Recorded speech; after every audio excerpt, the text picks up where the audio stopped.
You are looking live at Gate City Bank Field inside the Fargo Dome, where the Breckenridge Cowboys will take on the Otter Central County Bulldogs for the Section 6A Championship. Good evening, everyone. I'm Raleigh Lipp alongside Kevin Heidemann, and we are happy to have you along here on the Three Borders Sports Network, and we also welcome those watching on Red River Communications Cable Channel 125. The pregame show is brought to you by Hornstein Family Chiropractic, and it's coming up next on the Three Borders Sports Network. Your first car. It might not have been perfect, but that didn't matter. You loved it because you worked hard for it. You took care of it, and it took care of you, your friends, and maybe that someone special. And through it all, we were there working with you, for you, to make sure it was a smooth ride. Then and down the road. Farmers Union Insurance. More choices, great rates, local agents. Thrivent and Will Ulick provides clarity for where you are today, confidence for where you go tomorrow. Thrivent combines financial expertise with purpose-based planning to help you with where you are today and where you want to be tomorrow. At Thrivent, Will Ulick can help you address a variety of complex subjects to meet your unique wealth management needs, from retirement planning to investment management and estate planning. Thrivent, what are you invested in? Thrive with purpose. Thrivent and Will Ulick supports all area sports teams and wishes them the best of luck. Insurance is an important safety net for your family, your home, and your business. Carlson Family Insurance Agency is your local auto owner's insurance provider. At Carlson Family Insurance, they work for their clients, not the companies. Customer service and satisfaction is their number one goal. Give Carlson Family Insurance a call for all of your personal, farm, business, and crop insurance needs. 701-672-6002 or at cfiagency.com. Carlson Family Insurance, your auto owner's insurance agent. Although Digital Guru is known for computer sales and repair, did you know we also install audio and video equipment for your home or business? We install a range of security systems, including cameras and door access control. Digital Guru also offers next-generation cybersecurity, providing 24/7 monitoring and protection from today's ever-increasing cyber attacks. For more information on the services we provide, call Digital Guru or visit our website today. Bundling auto and home insurance is a great way to save money and precious time. Amanda Frederick, your State Farm agent in Breckenridge, will make it easy and convenient with your local, fully licensed staff ready to help make sure you're protecting the things that mean the most to you. Their team is ready and knowledgeable in farm insurance, life insurance, business, home, and auto insurance. So stop by or call Amanda Frederick, your State Farm agent on Minnesota Avenue in Breckenridge, or call 643-8511. Have you ever considered chiropractic for your family? Dr. Andrea and the staff of Hornstein Family Chiropractic love to see families. With 16 years of experience seeing brand new babies, pregnant women, toddlers, teens, athletes, she cares for your family like it's her family. Join Hornstein Family Chiropractic at 715 Dakota Avenue in Waupun. We will help your family grow up healthy. Call 701-672-1300 for the next soonest available appointment, because at Hornstein Family Chiropractic is a family affair. Thank you, Andy.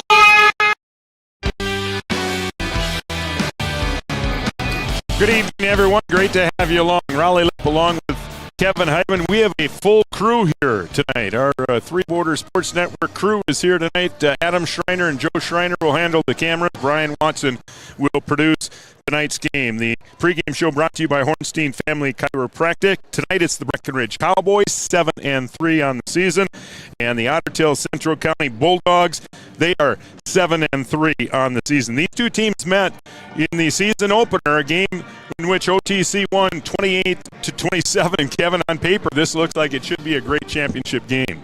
Yeah, I mean, it's on paper, you're right, Ralph. I mean, they match up extremely well. Like you said, 1-point game. You look at, our opponents. We played 6 of the same opponents out of an 8-game schedule.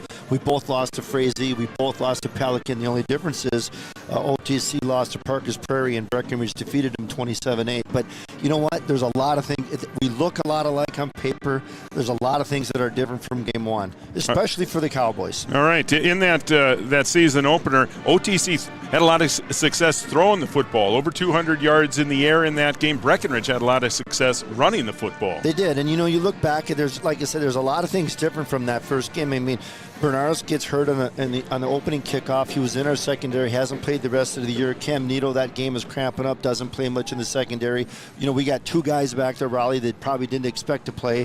3 of OTC's touchdowns in that game came on big passing plays. So, matter of fact, the only guy that's in the secondary that was in the secondary then is Drulo, who's been playing great lately. Matter of fact, had 2 great defensive stops last week against New York Mills.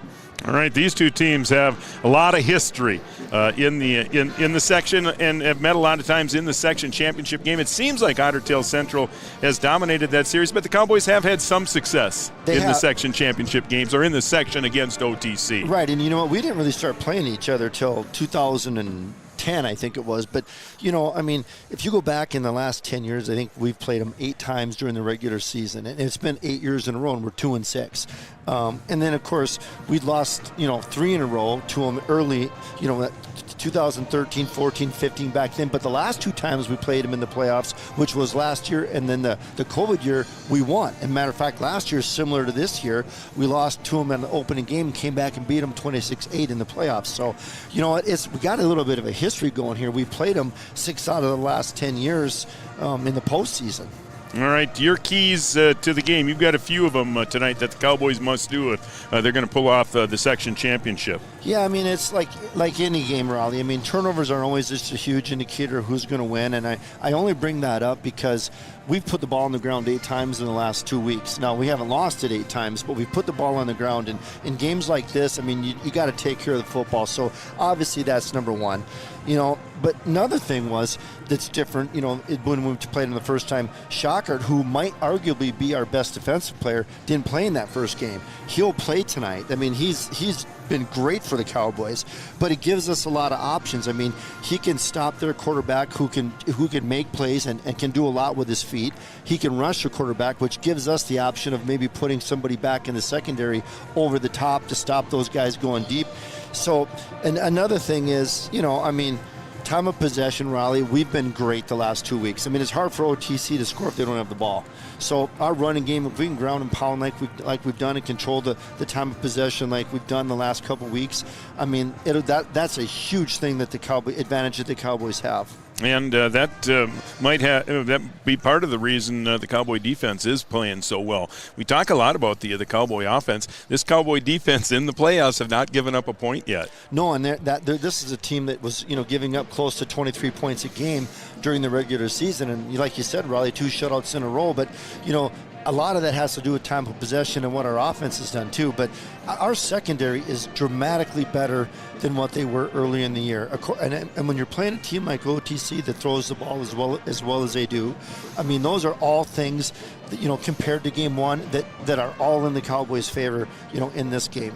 All right, OTC comes in the number 3 seed, Breckenridge the number 5 seed. Breck got here by beating Monaga in the opening round 35-0, and then New York Mills last week 21-0. OTC, they beat Lake Park Audubon in the opener 33-22, and then Pine River last Saturday 27-6. Breckenridge and OTC for the Section 6A Championship. The kickoff is coming up next on the Three Borders Sports Network. Breckenridge Drug has everything you need to get your home ready for the holidays. Stop in and save 40% on Thanksgiving decor, and while you're there, take a peek at all the Christmas decor too. Watch for upcoming sales and events at Breckenridge Drug. Locally owned and operated, open Monday through Friday, 8:30 to 6, and Saturdays 9 to 2.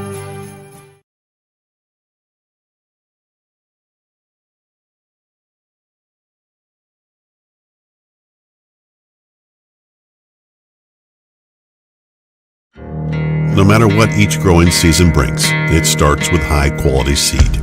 For 4 generations, Thunder Seed has combined extensive experience in genetics with the latest innovations and technologies to provide corn and soybean product we proudly plant in our own fields. The result is product that is proven to bring great emergence, exceptional yields, outstanding agronomics, and, most importantly, significant profitability.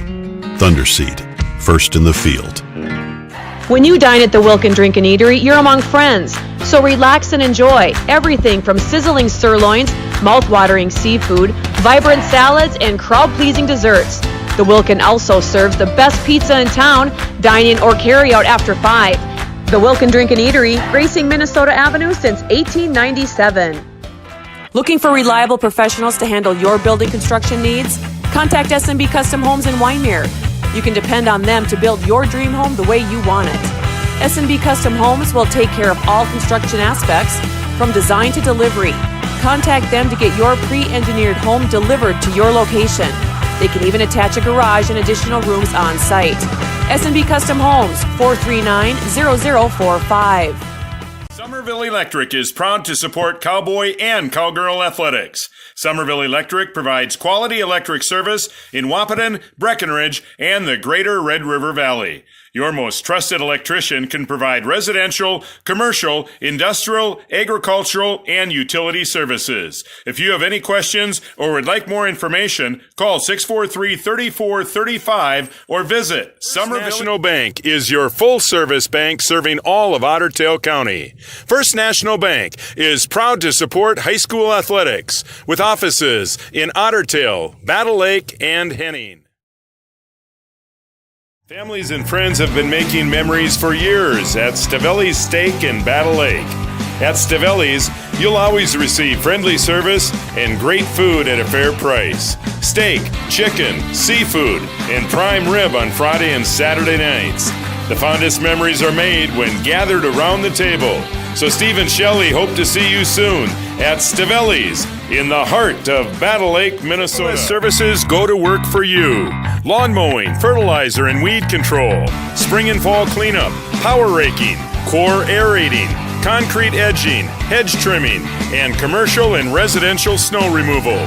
Triple S Services on Highway 75 in North Breckenridge. Check them out online at triplesmn.com. Bank wants you to open an account. Sign up. Then along come sneaky fees. Sneaky, sneaky, sneaky.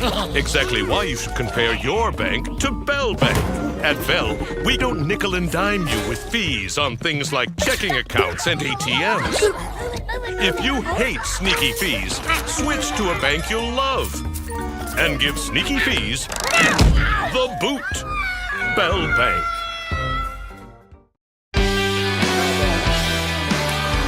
Tonight's Section 6A championship game is brought to you on the Three Borders Sports Network by OSPTI, Carlson Family Insurance, Stephen Lipp at Country Financial, Red River Grain by Optimum Rehab, City Brew by Digital Guru, All Seasons Car Wash by Bell Bank, Interstate Engineering, Comdell, Superior Builders, Breck Drug. Also brought to you by Triple S Services, First National Bank of Henning, Otter Tail, and Battle Lake, by Stavelli's Steak and Seafood in Battle Lake, North Dakota State College of Science, by Somerville Electric, Giant Seeds and Snacks, State Farm Insurance, Amanda Frederick, your State Farm agent in Breckenridge, by First Community Credit Union, Three Rivers Decorating, Wahpeton Daily News, the Wilkin Drink and Eatery, Bell Bank, by Casey's Bar and Grill in Breckenridge, Red River Valley and Western Railroad, by Bold Print of Wahpeton, and of course Grippers Sports. Your opening kickoff brought to you by Grippers Sports. For all your favorite local team sports apparel, see Grippers on Dakota Avenue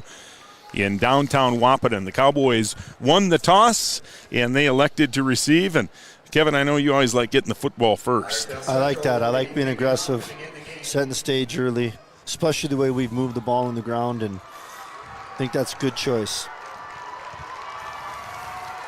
Again, the Cowboys winners over Monaga and New York Mills, OTC winners over Lake Park, Audubon, and Pine River to get to this section championship game. And we are set to go from the Fargo Dome, the largest event venue between Minneapolis and Seattle. And here we go, the kickoff taken by the up man, that's Vogelbacher. Vogelbacher across the 30 and then is driven back at the 33-yard line, and that's where the Cowboys will start 1st and 10, their first possession of the game.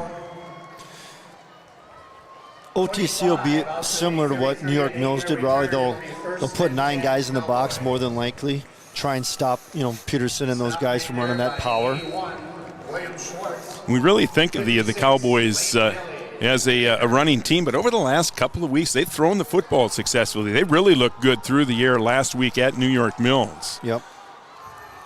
Cam Nito is in the lineup, and he has the football, and he has a hole, and he is loose on the right side across the 40, across midfield into Bulldog territory, and that's a Cowboy first down. And, of course, Cam was just cleared. He didn't play in either of the 2 playoff games of the week before with concussion, so he was cleared early in the week, and another great opportunity for the Cowboys to get Cam in there on both offense and defense. Yeah, what a great weapon to add to a Cowboy team that's really playing their best football of the season here the last couple of weeks, to add Cam Nito to it. And he's got a big gainer on the first play from scrimmage, and the Cowboys are in business in Bulldog territory. Here's Sanchez over the left side, makes a cut across the 45, spins ahead to about the 44-yard line for a couple of yards. And Raleigh, you talked about throwing the ball, especially last week. I mean, that might have been Bailey's best game of the year, but part of that is because teams are putting 9 guys in the box trying to stop the run, and so that is going to open some things up downfield for us. And so give the Cowboys credit for taking advantage of that. All right, Kunkel is into the game. He will split wide to the left. 2nd and 8. For the Cowboys from the Bulldog 44. Here's Gavin Peterson, his first carry of the game, and he bangs forward up across the 40. He's about 3 yards shy of the first down. Stop made by 2, Owen Mueller. A yard or 2, 3, I mean, you're darn near in 4-down territory right here already. Yeah, and Goose is dressed tonight. No word, he was warming up. No word whether we'll see him tonight. We do know we are broadcasting internationally tonight. His family watching over in Sweden. Gustin, of course, the exchange student in Breckenridge, and he can really kick the football. Well, we'll see what the Cowboys elect to do here. If they play the field position game, had they gotten a yard or 2 there, it would have made the decision a lot easier, but no gain, or maybe a half yard on the play. Yeah. So it'll bring up a big 4th down play, and it looks like the Cowboys are going to keep the offense on the field here. Yeah, like you said, Raleigh, just a yard or 2 gives you a lot more options on 4th down. And Cam, is a great athlete, but when you haven't played in a month, it'll be interesting to see how well he responds. Yeah, remember, he ran OTC over last year for nearly 300 yards, so they're keying on him, and he's got the football here. Left side, he is hit at the 45, still on his feet, but gang tackled, and he will be short of the first down, and the Bulldogs will take over on downs.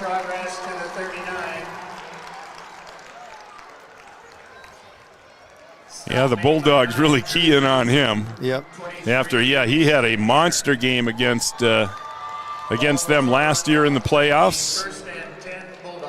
And that was a big upset for the Cowboys in that game last year. Yeah, we were definitely the underdogs going into last year's game. I wouldn't call us the underdog today. But, yeah, this one is pretty much as even as it gets, isn't it? On paper, both teams 7-3. OTC won the head-to-head matchup 28-27. Yeah, they both lost to Pelican and Frazee during the regular season.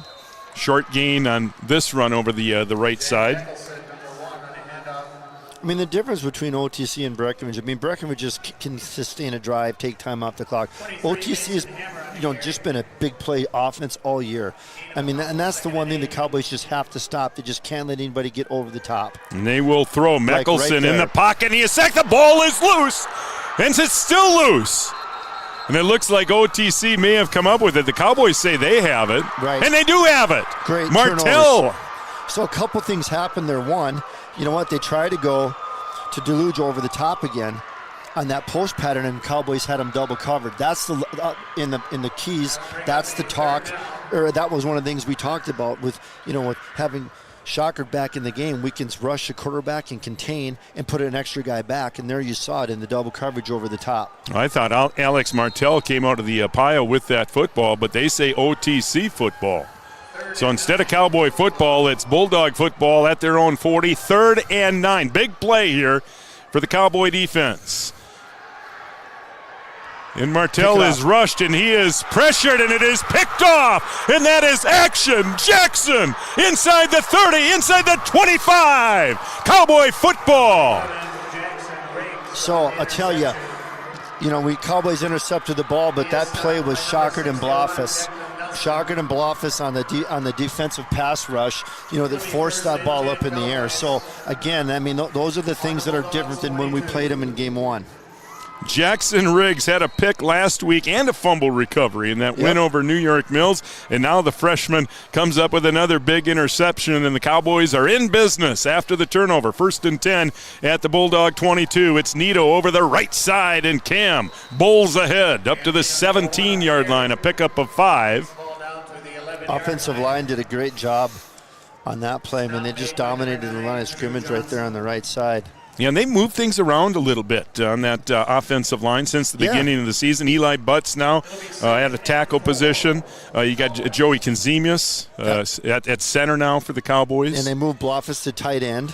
And, of course, Zane Mickelson and Dolman are both in the lineup. Zane was hurt when we played him the first time and didn't play. So, our offensive line's been playing great. Weinbar split wide right. Nito in motion. Nito has the football. He'll bounce it outside. Nito to the edge. Inside the 10-yard line, and that'll be close to another Cowboy first down. Cam Nito on a carry down to the 8-yard line. They will mark it at the 8, and that is enough for a Cowboy first down, 1st and goal. In the State Farm red zone, see Amanda Frederick, your State Farm agent in Breckenridge. Second drive of the game for the Cowboys. This one started at the Bulldog 40 after the turnover, and now they have it 1st and goal at the 8. Coming up on 7 minutes to play here, opening quarter. Winner of this one will take on Minneota or Lakeview. That game being played at 7 o'clock tonight in Alexandria. Gavin Peterson right up the middle, into the end zone. Touchdown, Cowboys. And that's what OTC is going to have a hard time stopping today. Yeah, a little bit of everybody. A little bit of everybody. You got a little bit of Nito, a little bit of Peterson, a little bit of Sanchez. It's Peterson who gets the touchdown. And the Cowboys lead it 6-0 with 7:06 to play here, opening quarter. Our offensive line has been playing the best they've played all year. And you know what? We got 4 weapons that we can go to in the backfield. And none of those guys are easy to bring down. You're not going to arm tackle any of those guys. And we haven't even seen Paul carry the ball yet, who's been great the last 2 weeks with Cam being gone. That's right, yeah. Yeah, Paul Armitage has had just a great postseason. Now we have a whistle and a timeout, Cowboys. 7:06 to play here, opening quarter. Timeout on the field. If you want to talk insurance, take a timeout and talk with Carlson Family Insurance in Wapaton. 6-0, Cowboys lead it on the Three Borders Sports Network. Insurance is an important safety net for your family, your home, and your business. Carlson Family Insurance Agency is your local auto owner's insurance provider. At Carlson Family Insurance, they work for their clients, not the companies. Customer service and satisfaction is their #1 goal. Give Carlson Family Insurance a call for all of your personal, farm, business, and crop insurance needs. 701-672-6002 or at cfiagency.com. Carlson Family Insurance, your auto owner's insurance agent. Cowboys strike first. A 8-yard touchdown run by Peterson. Now Evans on to attempt the extra point. Weinbar will hold. Snap is a bit high. Weinbar gets the hold down, but the kick is wide right, so the Cowboys miss the extra point. 7:06 to play, first quarter on the Farmers Union Insurance scoreboard. Breckenridge 6, OTC nothing on the Three Borders Sports Network. At Interstate Engineering, our business is about connections. We connect people to water, communities to counties, and counties to the rest of the world. Our work connects main streets to interstates, and yesterday with the potential of tomorrow. With over 40 years of connecting, our experience and expertise are thanks to the clients we have earned, the trust we have built, and the connections we have made. Interstate Engineering, the professionals you need, the people you trust.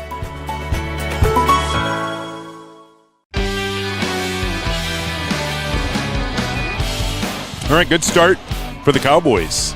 Right, and one thing we noticed there again, Gustin kicked the extra point. That was Bailey back there kicking the extra point again. So he was questionable whether or not he'd be available today, but it doesn't look like he is, at least so far. Yeah, and Blofis will kick off here, and what we saw last week was a lot of squib kicking. Right. And that's probably a bigger difference than the extra point, because Bailey did a great job of kicking it. But, when they're starting on the 35 or the 40 versus the 20, when he kicks it out of the end zone, is a big difference. Yeah, the Goose, in a facility like this, you'd be most likely kicking it into the end zone. Here's a little squib kick, and it looks like the Cowboys might have it. No signal yet. The Cowboys certainly had and they didn't come up with it. The Cowboys have had opportunities a couple of times when the ball has been on the ground, but haven't been able to come up with it. And last week, we recovered that squib kick, if you remember, against Mills. And Mills thought we actually kicked a onside kick intentionally, but we didn't. It was just a squib.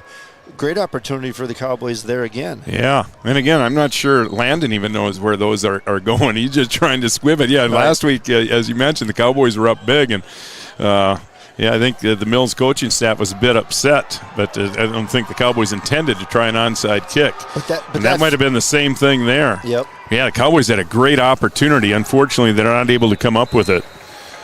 Here's Blado over the right side for a couple. Yeah, and Shockert again in the backfield. I mean, just another great play. I mean, I don't know how a guy his size, he must be super quick and super aggressive, because he's just got a nose for the ball. He's always around the ball. So 2nd and 8 for OTC on the 44-yard line. Hammer and Blado split in the backfield behind Meckelson. Meckelson will turn and give to the second man through, and that is Hammer again. And again, these numbers aren't official, but I think it was something like they had 200 yards passing and something like less than 50 rushing in game one. You're seeing a lot of that now. The Cowboy defensive line is doing a great job. I mean, OTC, in order to move the ball, had to throw the ball. So Cowboys just got to know down and distance and be aware of it. Yeah, Cowboys really hurt through the air in that first game. OTC has thrown once, and it was an interception. The passing situation here, 3rd and 6, but they will keep it on the ground, and it's Blado over the left side, and he will be short. They'll mark it right at midfield. He's going to be a couple yards short of the first down, and this will bring up an interesting situation here for OTC. Decision time. I don't know, midfield early in the game. 4th and a couple. I mean, I'm assuming they're going to punt, but it looks like they are going to go for it. Meckelson back onto the field. And again, Meckelson, he can really throw it, but he's capable of running it too. So I wonder if they might give him a run-throw option here. 4th and 2, big play here. Cowboys need to be patient up front and not jump off sides. Meckelson will turn and give to Hammer. He's hit short of the first down, driven back. Depends on the spot, but from here, it looked like he was short. I'll tell you what, that was a gift for the Cowboys. For OTC to go for that on 4th down was a gift for the Cowboys. Forward progress is... Boy, this is going to be close, and they're getting a very friendly spot, I think. I didn't think he was even close. And I still don't think he's got it, but I mean, he's close. I think he's a yard short. Yeah, they're going to bring the chains out. Yeah, this looks like he's going to be short. What a great job by the Cowboy defense. Yeah, that was a gamble. Going for it this early on 4th down, especially being down 6. Well, and especially given the fact that our defensive line has been extremely tough to run on. And he is short, and it is Cowboy football. How about that? Yeah. 5:13 to play here, opening quarter. Cowboys lead by 6, and they have great field position at the 48-yard line. I mean, that's not going to go in the books as a turnover, but it essentially is, right, as far as field position goes.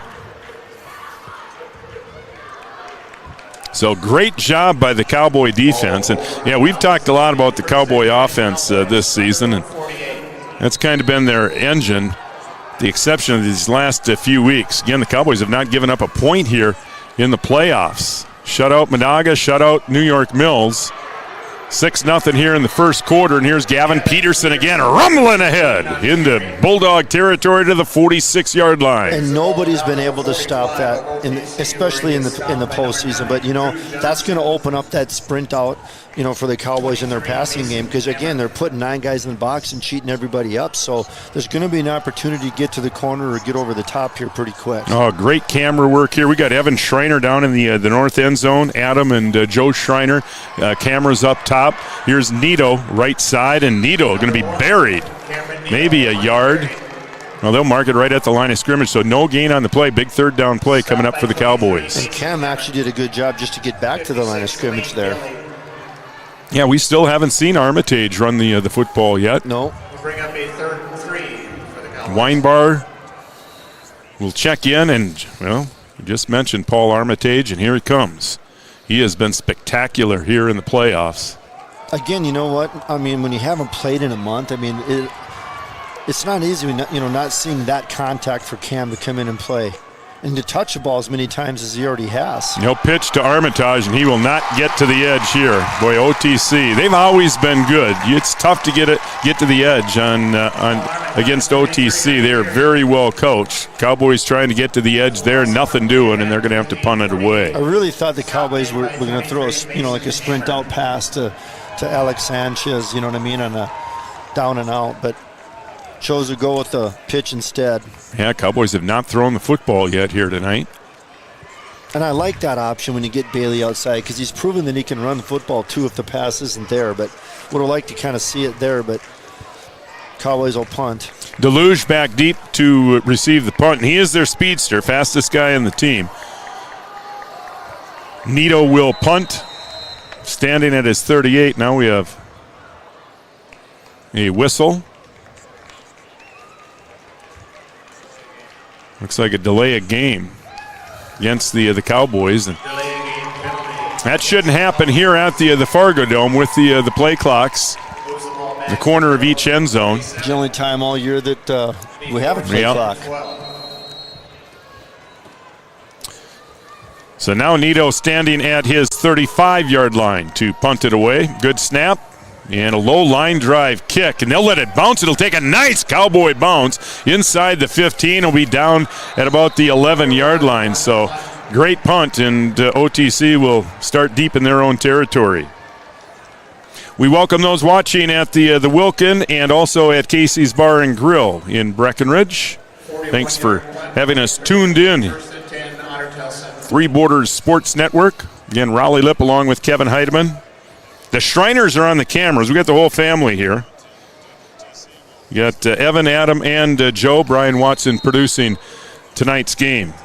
And we always like to know who's watching and where.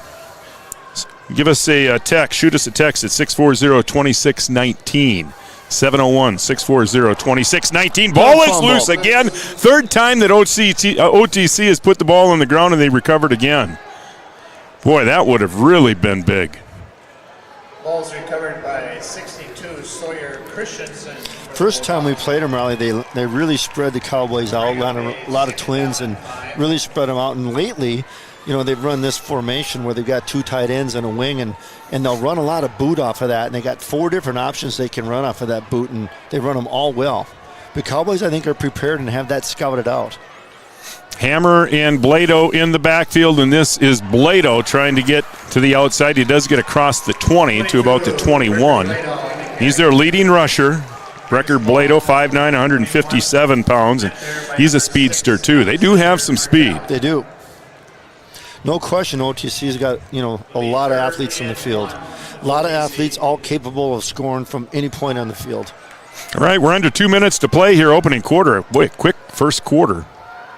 Cowboys lead at 6-0. Gavin Peterson, an 8-yard touchdown run. Big third down play here. First man through, Hammer. He's hit right away, but he is able to fall ahead, and it looks like he has just enough for a Bulldog first down. Yeah, Tischer and I think maybe David Erlinson to get on that play, and again, those guys are in the backfield a lot, so. Yeah, I needed a yard there. He got 2. So a Bulldog first down. A Cowboy defense that has been very stingy here in the playoffs. Boy, New York Mills last week never got inside the red zone. They just never threatened.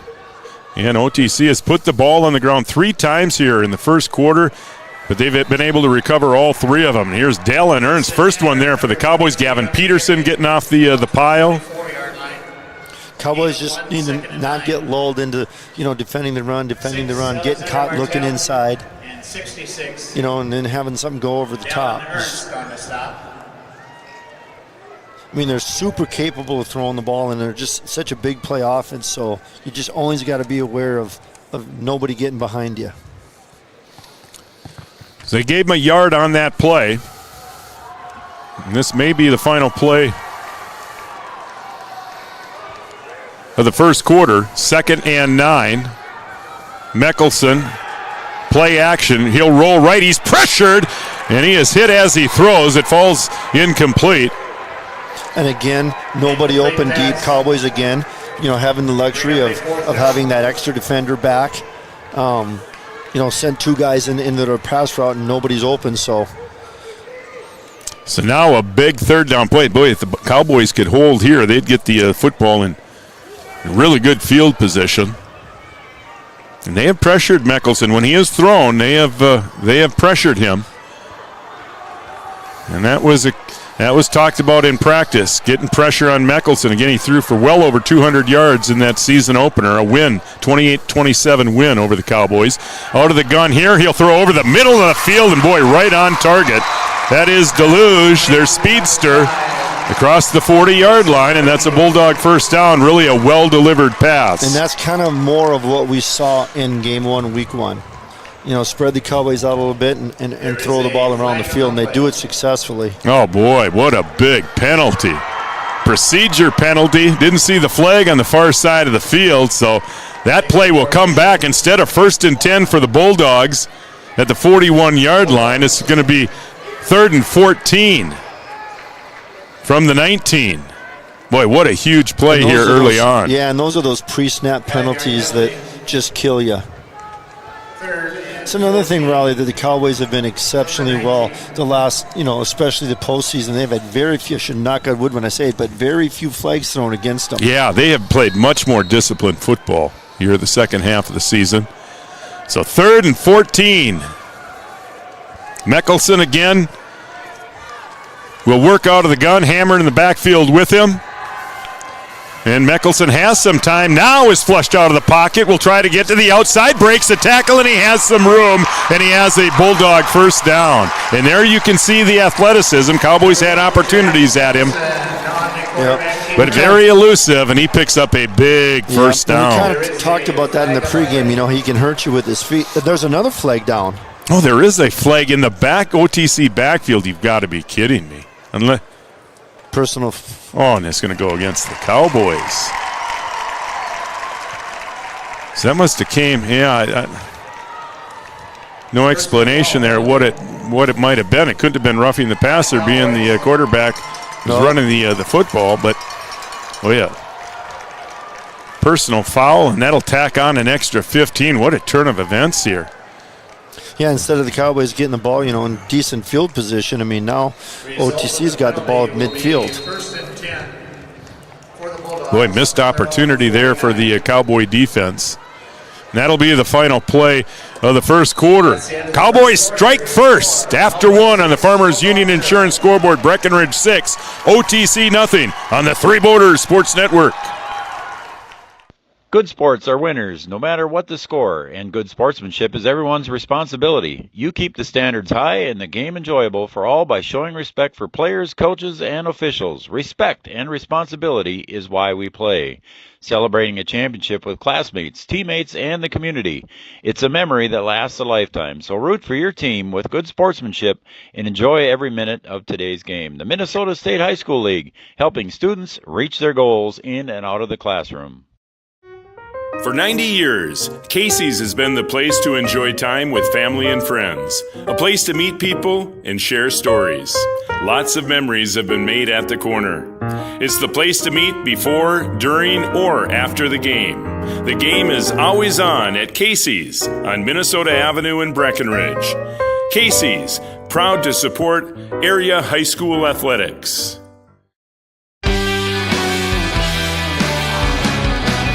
I suppose things are starting to get a bit rowdy about now at Casey's down on the corner. Cowboys lead it 6-0. Welcome back to the Fargo Dome, celebrating 30 years. What a great facility for area high school teams this time of the year. Fargo Dome opened in 1992. Nearly 1 million bricks it took to build this structure. Hard to believe it's been 30 years. Yeah. This would have been a nice facility to have back in our day, huh? Yeah, this is nice. One thing about this year, This has been just an absolutely beautiful year in terms of weather, and today was no exception. Today we could have played outdoors, and it would have been absolutely perfect. It's been one of those years we've been blessed with some great weather for high school football. Here's Hammer up the middle for a few. Well, they'll give him 5 yards up to the 46-yard line. 23, Mason Hammer on the carry. Hammer getting the workload here, and Blado, their leading rusher. Gain of 5. That first quarter went fast. It really did. But OTC ran the ball a lot more than I thought they would in the first quarter, and it takes up a lot of time. Yeah, Cowboys haven't been hurt through the air here yet at all in the first half. In OTC, some real explosive, 3 really long touchdown passes in that season opener, but they haven't got much here.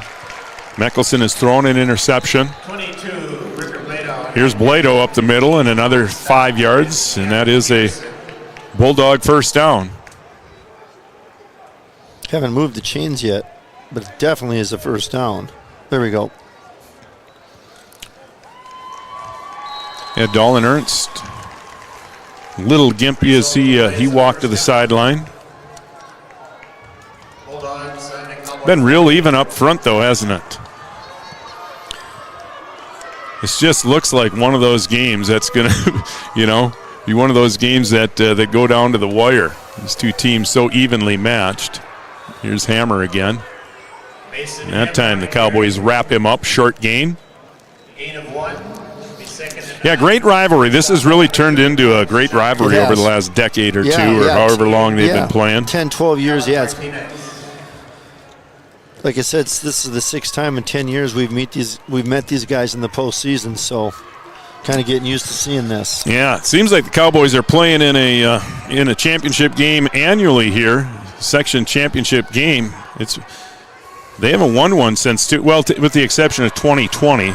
They won the section, but weren't able to advance to the state because of COVID. But other than that, you have to go back to 2008 since the Cowboys have won a section championship. Right. Eric is my oldest son, was a sophomore that year, and it was Freddie's first year That's coaching. right, Freddie's first year, yeah. And they beat Pierce in the Dome to go to the state, and then lost to Moose Lake in the first round at St. Cloud. So it's been a while since the Cowboys have won a section. Well, like you said, not counting the COVID year. Well, Cowboys felt pretty good coming into this one. Felt very confident. They have a 6-0 lead here, under 10 minutes to play in the half, but the Bulldogs are moving. And this is Blado, a quick hitter up the middle. And that one good for about 5 yards. And they've kind of started to establish the run here a little bit.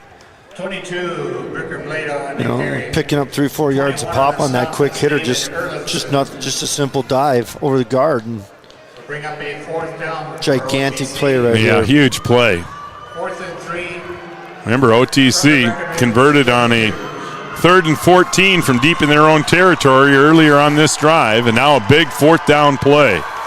4th and 2 from the Cowboy 32, and now an OTC timeout. 9:09 to play in the first half. Timeout on the field. If you want to take timeout and talk insurance, see Carlson Family Insurance in Wahpeton. 6-0. Cowboys lead it on the Three Borders Sports Network. City Brew Hall in Wahpeton is your family restaurant with chef-inspired food and friendly staff. Don't miss their weekly events, including live music, trivia, bingo, and more. Happy hour specials Monday through Friday, along with game day specials during all of your favorite sporting events. 24 beers on tap and brunch served Saturday and Sunday with bottomless mimosas. You're sure to find something you'll love. Follow City Brew on Facebook to see what's happening. If you'd like to join their great team at City Brew, head to brewrestaurants.com/employment. City Brew Hall in the heart of downtown Wahpeton. It feels like you're at a bigger university. Right now I won't have any debt, and I might even gain a little extra money through scholarships. There's so many job opportunities. My name is Emily, and I'm here for my future. 6-0 Cowboys, 9:09 to play first half. We always like to know who's watching and where. Shoot us a text at 701-640-2619. 640-2619. Big 4th down play here. 4th and 2 from the Cowboy 22. Blado and Hammer split in the backfield. And a whistle and another timeout. All right, another Carlson Family Insurance timeout. We'll take another quick one here. 9:09 to play. First half, 6-0 Cowboys on the Three Borders Sports Network.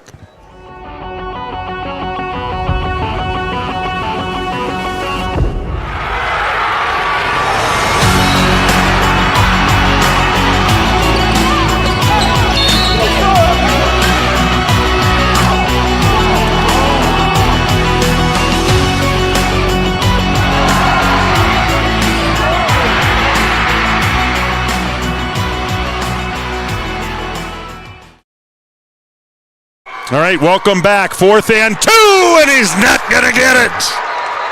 The Cowboys will take over on downs, and that's Shockert in on the tackle.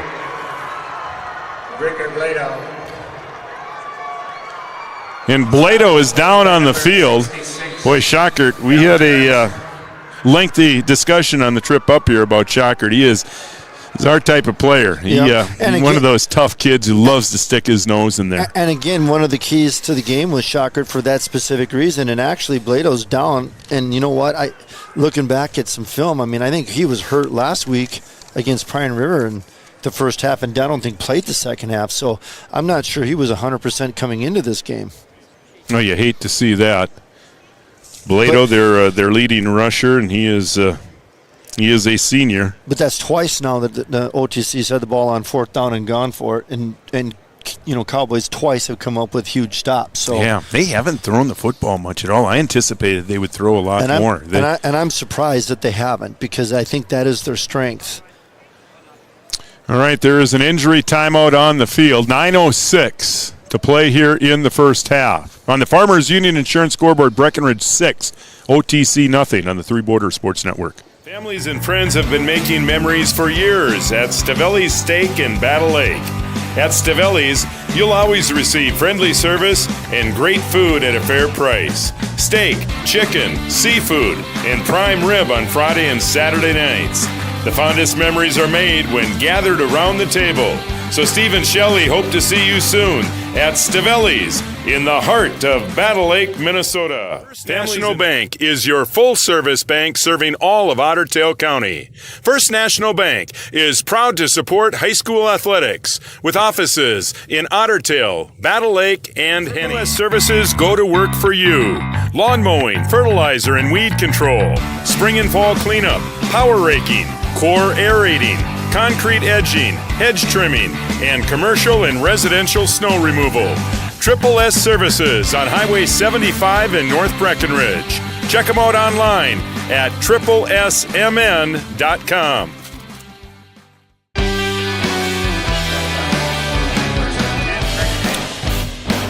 Well, great to see Bricker Blado able to walk off the field with some assistance, but yeah, and I got to believe that's just speculating, but speculating that that's something that happened a week ago that he just re-aggravated. Boy, that's a big blow to OTC. Cowboys take over on downs, leading 6-0. And here's Gavin Peterson, who scored the touchdown, and he falls ahead for about 3 yards. And there's a case where Gavin's hit at the line of scrimmage but picks up 3 yards, and again, he's a kid that it's always falling forward. He's always going to get a yard or two because he's always falling forward. Cowboys have yet to throw the football. When do they cut it loose? Weinbar is split wide to the left. Nito is back into the game, and he has the football over the right side, runs some people over, breaks another tackle, and he's loose. Cam inside the 30. Cam down the sideline. Cam into the end zone for a Cowboy touchdown.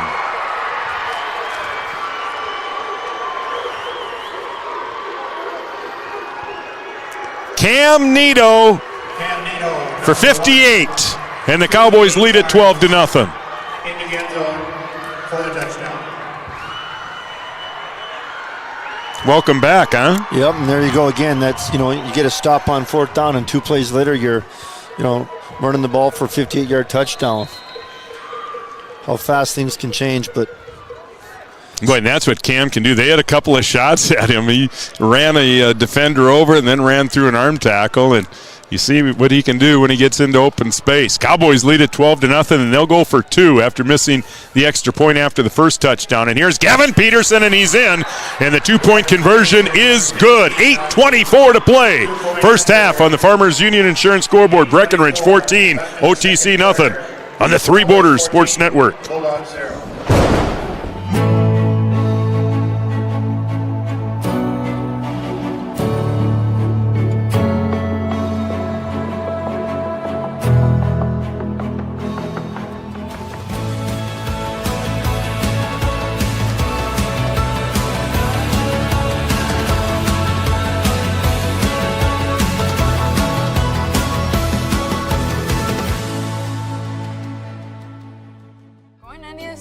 I found out way more than just like sports. I met a lot of people just on my floor, and then different activities you could go to that were on campus. For sure, I'll look back at all the memories and love it. My name is Grace, and I'm here for my future.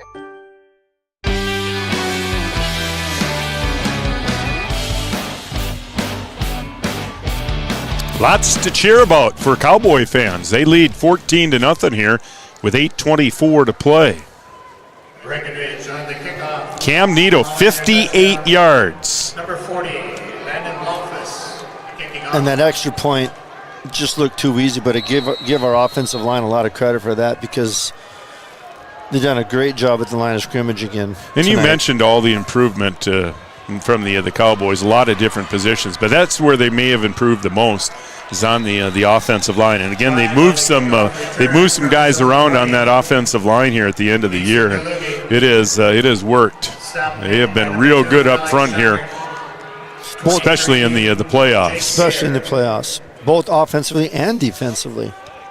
But like I said, Ral, I mean, in the pregame we talked about there's a lot of, on paper, a lot of things, these teams look evenly matched, but the things that did change all favored the Cowboys, and there's about 5 of them, so not surprising to see 14-0. We'll see if the game plan changes a little bit now with Blado out of the lineup. They haven't thrown much, and they'll throw on first down here, and Mickelson it's complete. On the right side, that is Bueller, 6'2", 175-pounder, and that's good for about 6 yards across the 40-yard line. Yeah, and I expect to see more of that. I mean, they definitely have, their quarterback can definitely throw the football, and they got some super talented receivers. So 6 yards on that first down play. 2nd and 4, Mickelson will work out of the gun with Hammer in the backfield. He'll fake the Hammer, he'll roll right, and there is another completion. That's Deluge. He's their speedster. The Cowboys contain him, but he does pick up the first down to the 46. Yeah, and those have kind of been their 2 go-to guys all year. And again, that's what I expected to see more of in the first quarter. I'm surprised we didn't see more of it because, these guys are just dangerous in the air. OTC looks like they're gaining confidence offensively. They moved the football on that last drive deep in their own territory all the way down to the Cowboy 25 before they gave it up on downs. Here's Hammer again for about 3 yards. 23 on the carry. Mason Hammer. So Hammer's workload is probably going to be picked up a bit now with Blado out of the lineup. Alexander Martell. Yeah, which is another reason they'll probably throw the ball more. Under 7 minutes to play. First half, 14-0 Cowboys. Peterson an 8-yard touchdown run. Nito a 58-yard touchdown run for the Cowboys. Deluge in motion left. They'll roll to the left. He's pressured, and he gets it off, and it's picked off.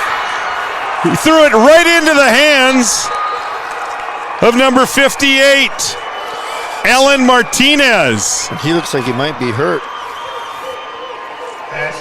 And Mickelson he's up now, but he will gingerly walk off the field, and it looks like he's holding his right knee. But again, Raleigh, I know we intercepted the ball, but you know what? Tischer and Martell, I think, were back there on the sack again. That's a sack. That's a pressure interception. Both of those have been pressure interceptions. Actually, a really poor decision. on OTC's part to throw the ball both times. Just take the sack. Yeah. But that's and it was the whistle actually could have even been blown. He'd been in the grass for a while. Matter of fact, I'm surprised it wasn't because he was down. Second pick of the game for Mickelson. Here's Peterson up the middle for about 3. Coming up on 6 minutes to play. And, well, you'd love to burn a few minutes off the clock here if you could. And score. That would really be good. Yep. Remember, the Bulldogs have already burned 2 timeouts here in the half. Yeah, if the Cowboys could burn 2-3 minutes here and score. 89, Braden Royson. 2nd and 6. Here's Nito. And this time he is stuffed right at the line of scrimmage. And, boy, every time he motions into the backfield, all eyes turn to him. And you just wonder when that play action is going to come, The fake to Nito, and you find Sanchez deep. And this is a perfect opportunity right here. 4-down territory, 3rd and 5, 3rd and 6. This is a perfect opportunity to throw that. Yeah. Yeah, they may be thinking, well, they're going to pick up 3 or 4 yards here and then go for it on 4th. Yeah, this would be a great opportunity, but they will keep it on the ground. And it's Gavin Peterson, and look at Gavin keeping his legs moving. And across the 35, enough for a Cowboy first down. The clock just continues to run. 34-yard line. Yeah, the Cowboys have been really good at just dominating time of possession here in the playoffs. Yep. Just completely dominated time of possession last week at New York Mills. But Riley, everything we talked about in the pregame that would favor the Cowboys' victory, they've done.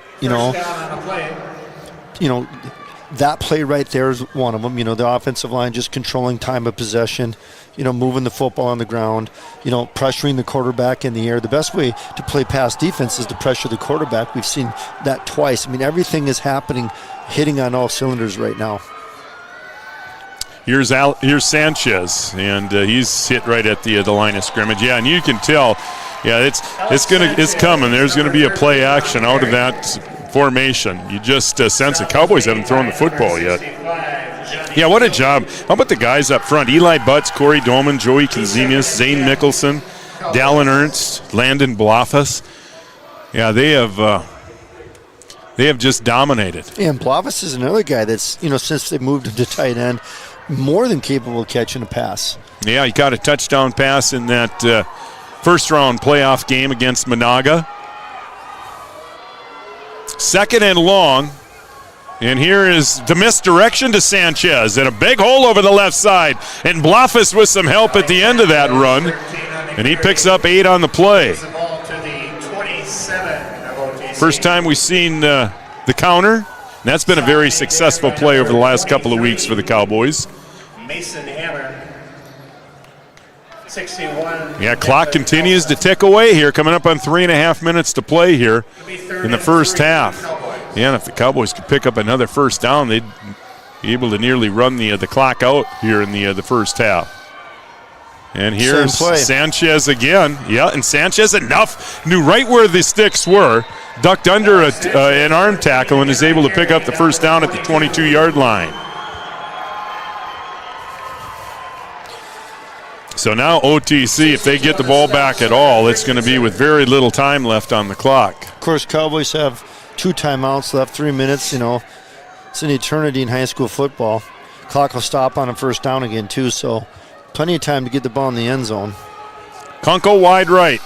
And Cowboys will just keep grinding it out on the ground. Peterson up to about the 20-yard line. Peterson, 15 on that carry for the Cowboys. Yeah, the Cowboy coaching staff challenging this offensive line, and they have responded. By Carter Kenyon, 51, and 68, Josh Larson. Yeah, this is old school stuff. This is the way the Cowboys used to win a lot of football games back in their heydays, just grinding the football on the ground. But just a huge opportunity if we can find a way to get in the end zone here. Going up 3 scores at halftime, just a huge momentum push for the Cowboys. 2nd and 8, and here is the pitch to Nito with Peterson in front. Gavin trying to lead the way. Nito does get to the corner, but he'll be thrown out of bounds at about the 17. Helmet comes off.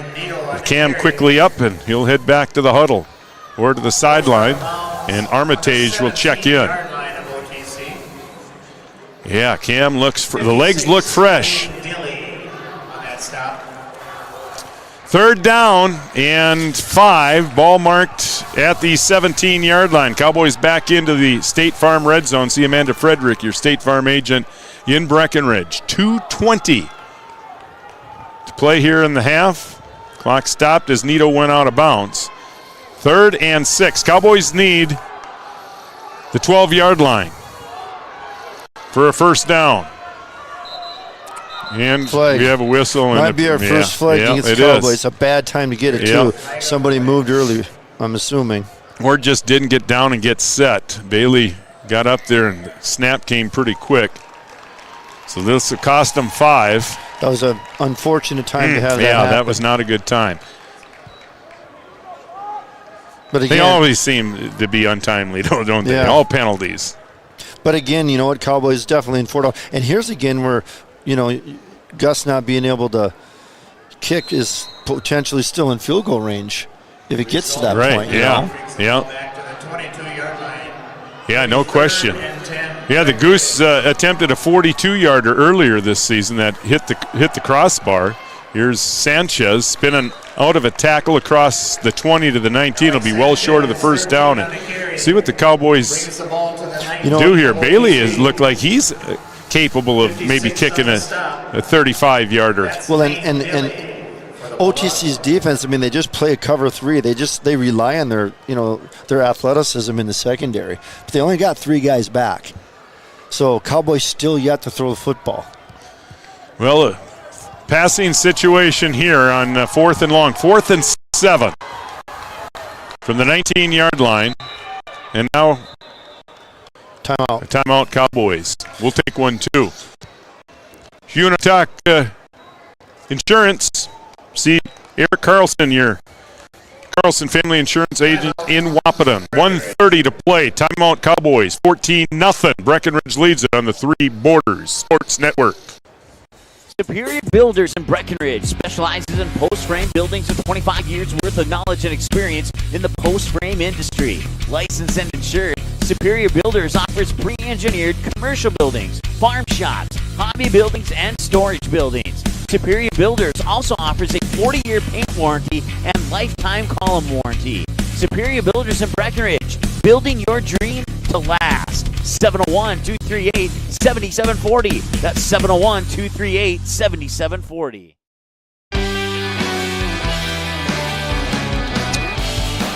Well, we'll see what the Cowboys draw up here for 4th and 7. Leading 14-0 with a minute and a half to play here in the first half.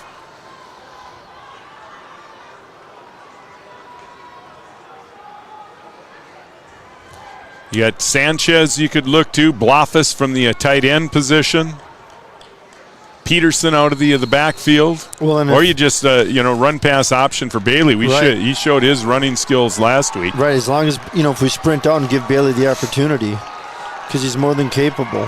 That's Kunkel, top of your screen. Cowboys keep it on the ground. Gavin Peterson up the middle. He's across the 15, but he's going to be short of the first down, and OTC will take over on downs. There's lost opportunity there for the Cowboys. It would have been awesome for them to get some points on the board before even half. A field goal to make it a 3-score game. That's where it would have really been nice. His family watching back in Sweden, if he would have had the opportunity there to kick a field goal. Again, he's a kid that's certainly capable of kicking a 45 to 50-yarder inside the Fargo Dome. Right, inside, right. Perfect weather, perfect conditions. I mean.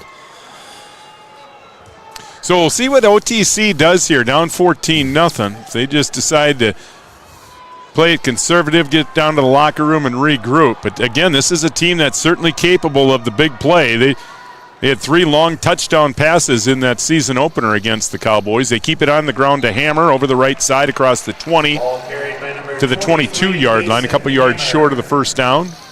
But it looks like OTC is content with maybe just going to the locker room down 14 here. They will huddle up. And 15, Gavin Peterson. This is where Cowboys got to be aware. Nothing over the top. Meckelson will turn and give to Hammer again over the right side. Sidesteps a couple of defenders across the 25 to the 26. That is a first down. Clock will stop to move the chains. 52 seconds. I still wouldn't be surprised to see OTC take a shot downfield here. They have one timeout remaining. They got some speed. You've got some great speed on the outside. Bueller and Deluge, both those guys can fly. Both had big plays in that season opener against the Cowboys. Clock ticking away, and Mickelson will throw. There and he will look deep down the right side. Great coverage, not letting anyone behind.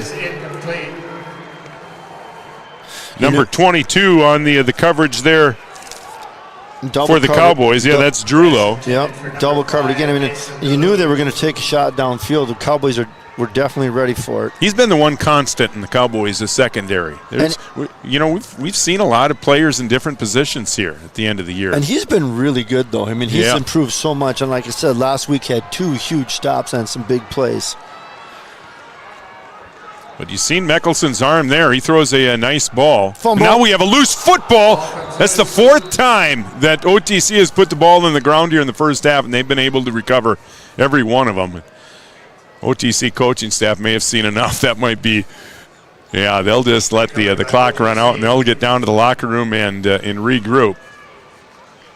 Wait, nice half of football for the Cowboys. So that's 10 quarters of football in the playoffs for the Cowboys. They have not given up a single point. All right, we're at half on the Farmers Union Insurance scoreboard. Breckenridge 14 and OTC nothing. The OSPTI halftime report is coming up next on the Three Borders Sports Network.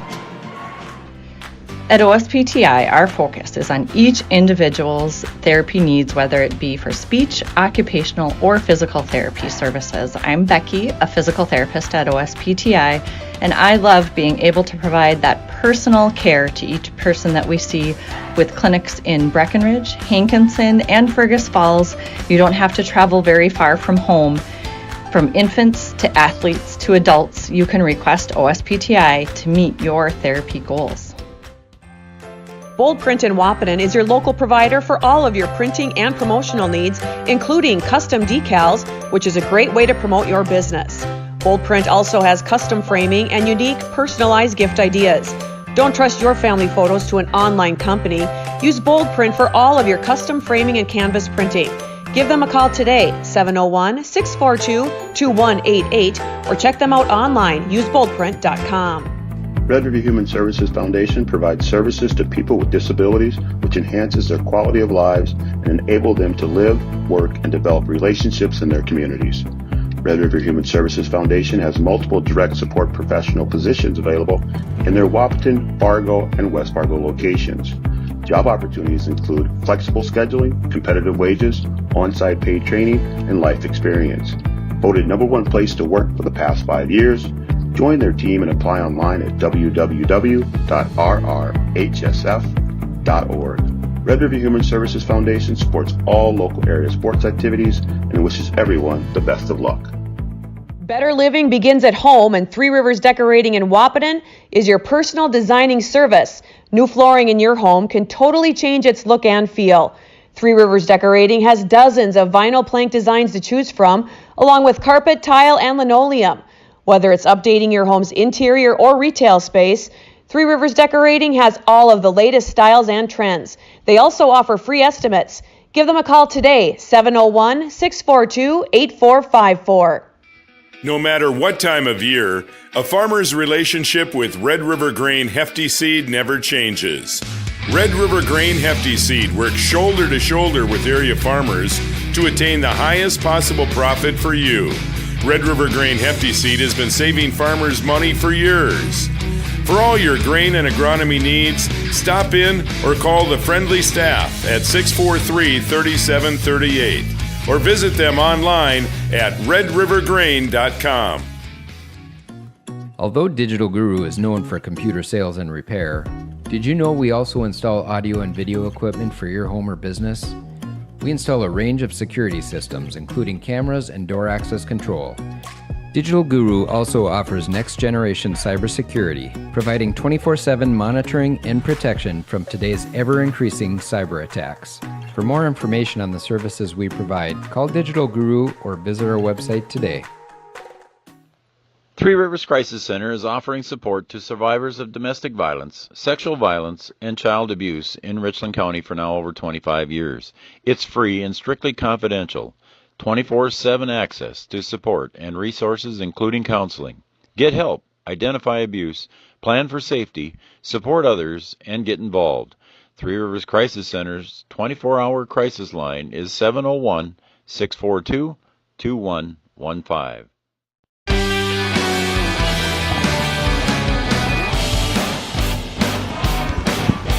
Halftime report brought to you by OSPTI. For all your sports-related injuries, contact the pros at OSPTI. 3 locations, Breckenridge, Fergus Falls, and Hankinson. 14-0. Cowboys lead it. Gavin Peterson, an 8-yard touchdown run. Cam Nito, a 58-yard touchdown run. And Kevin, if you're the Cowboy coaching staff, you got to feel pretty good about the way things have gone here in the first half. Yeah, and actually, the Cowboys had some opportunities to really extend that. I mean, we had an opportunity down late in the half, and they put the ball on the ground 4 times, Riley, and we never recovered any of them, and we could just as easily could have.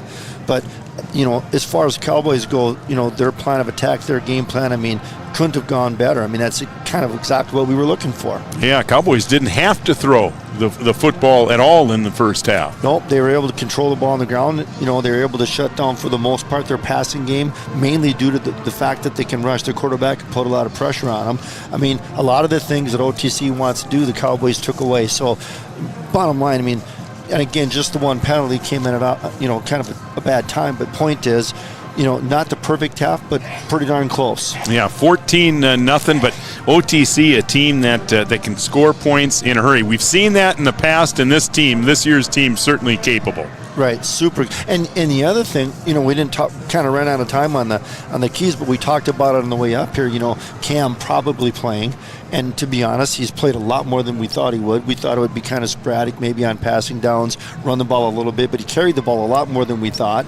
And then, we talked about Blado, kind of getting hurt in that Pine River game and not sure what his health was, and then he goes down. So, there's some other things that we talked about in the car ride up here that kind of played out that way too. All of those in the Cowboys' favor. Yeah, but we thought Cam might play a little bit defensively. I don't think we have seen him in the football game defensively.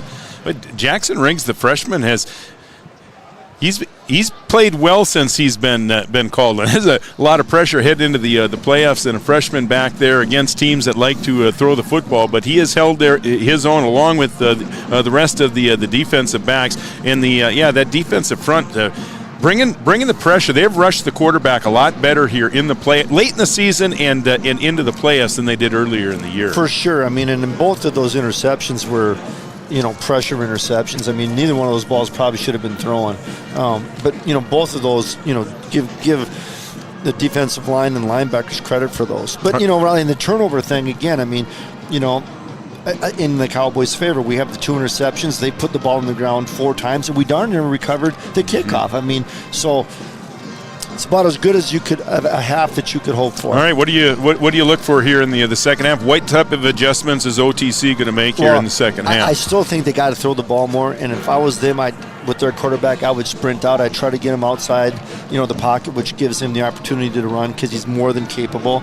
And I would be taking some shots downfield if I'm OTC. I mean, it's only a 2-score game. A lot can happen. They're going to start the half with the ball, so a lot of game left to play. But if I was them, I would still try and, throw the ball down the field. All right, Cowboys lead at 14-0 here at the half. Halftime report brought to you by OSPTI. For all your sports-related injuries, contact the pros at OSPTI. The second half kickoff is coming up next, and shout-outs.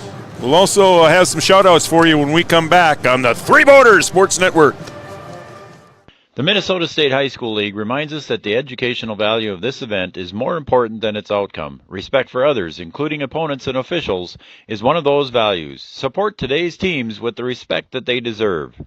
And when you have great teams and great fans, a great game is practically a given. So root for your team and enjoy every moment of today's game. This reminder is brought to you by the Minnesota State High School League. Breckenridge Drug has everything you need to get your home ready for the holidays. Stop in and save 40% on Thanksgiving decor, and while you're there, take a peek at all the Christmas decor too. Watch for upcoming sales and events at Breckenridge Drug. Locally owned and operated, open Monday through Friday, 8:30 to 6, and Saturdays 9 to 2. No matter what each growing season brings, it starts with high-quality seed. For 4 generations, Thunder Seed has combined extensive experience in genetics with the latest innovations and technologies to provide corn and soybean product we proudly plant in our own fields. The result is product that is proven to bring great emergence, exceptional yields, outstanding agronomics, and, most importantly, significant profitability. Thunder Seed, first in the field. When you dine at the Wilkin Drink and Eatery, you're among friends. So relax and enjoy everything from sizzling sirloins, mouth-watering seafood, vibrant salads, and crowd-pleasing desserts. The Wilkin also serves the best pizza in town. Dine in or carry out after 5. The Wilkin Drink and Eatery, gracing Minnesota Avenue since 1897. Triple S Services go to work for you. Lawn mowing, fertilizer and weed control, spring and fall cleanup, power raking, core aerating, concrete edging, hedge trimming, and commercial and residential snow removal. Triple S Services on Highway 75 in North Breckenridge. Check them out online at triplesmn.com. Somerville Electric is proud to support Cowboy and Cowgirl athletics. Somerville Electric provides quality electric service in Wahpeton, Breckenridge, and the greater Red River Valley. Your most trusted electrician can provide residential, commercial, industrial, agricultural, and utility services. If you have any questions or would like more information, call 643-3435 or visit. National Bank is your full-service bank serving all of Otter Tail County. First National Bank is proud to support high school athletics with offices in Otter Tail, Battle Lake, and Henning. Families and friends have been making memories for years at Stavelli's Steak in Battle Lake. At Stavelli's, you'll always receive friendly service and great food at a fair price. Steak, chicken, seafood, and prime rib on Friday and Saturday nights. The fondest memories are made when gathered around the table. So Steve and Shelley hope to see you soon at Stavelli's in the heart of Battle Lake, Minnesota. Since 1987, Red River Valley and Western Railroad has served North Dakota and Minnesota with over 500 miles of track. Red River Valley and Western handles shipping, freight car repair, storage options, and now transload services. With over 30 years of experience in the railroad industry, they know dependable service is what you strive for. Red River Valley and Western is proud to be a part of the community since 1987. OSPTI offers pediatric physical, occupational, and speech therapy. We work with children of all ages that have a variety of conditions that may limit or delay their functional activities. Through therapeutic play, our goal is to help each child participate alongside their peers to their full potential.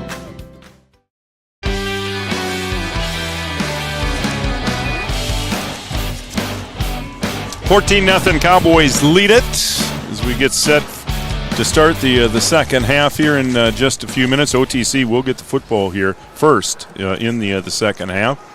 Boy, a lot of folks out there watching tonight on the Three Borders Sports Network. We appreciate everybody's support. Matt and Becky Doctor, their entire family watching.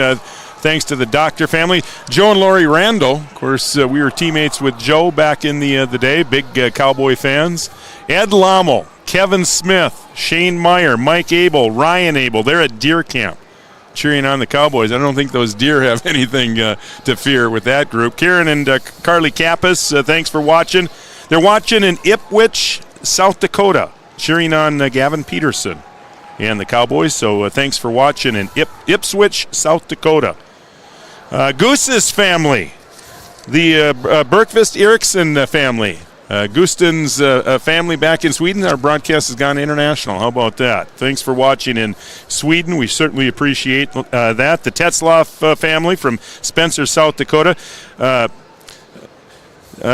played with Chad Fredrickson. I'm assuming that might have been at Science School. Science School, probably, yep. Of course, Chad, I think Freddie is a Hall of Famer, if I'm not mistaken, at Science School. They're watching in Nokomis, Florida. Margaret and Dave Jones.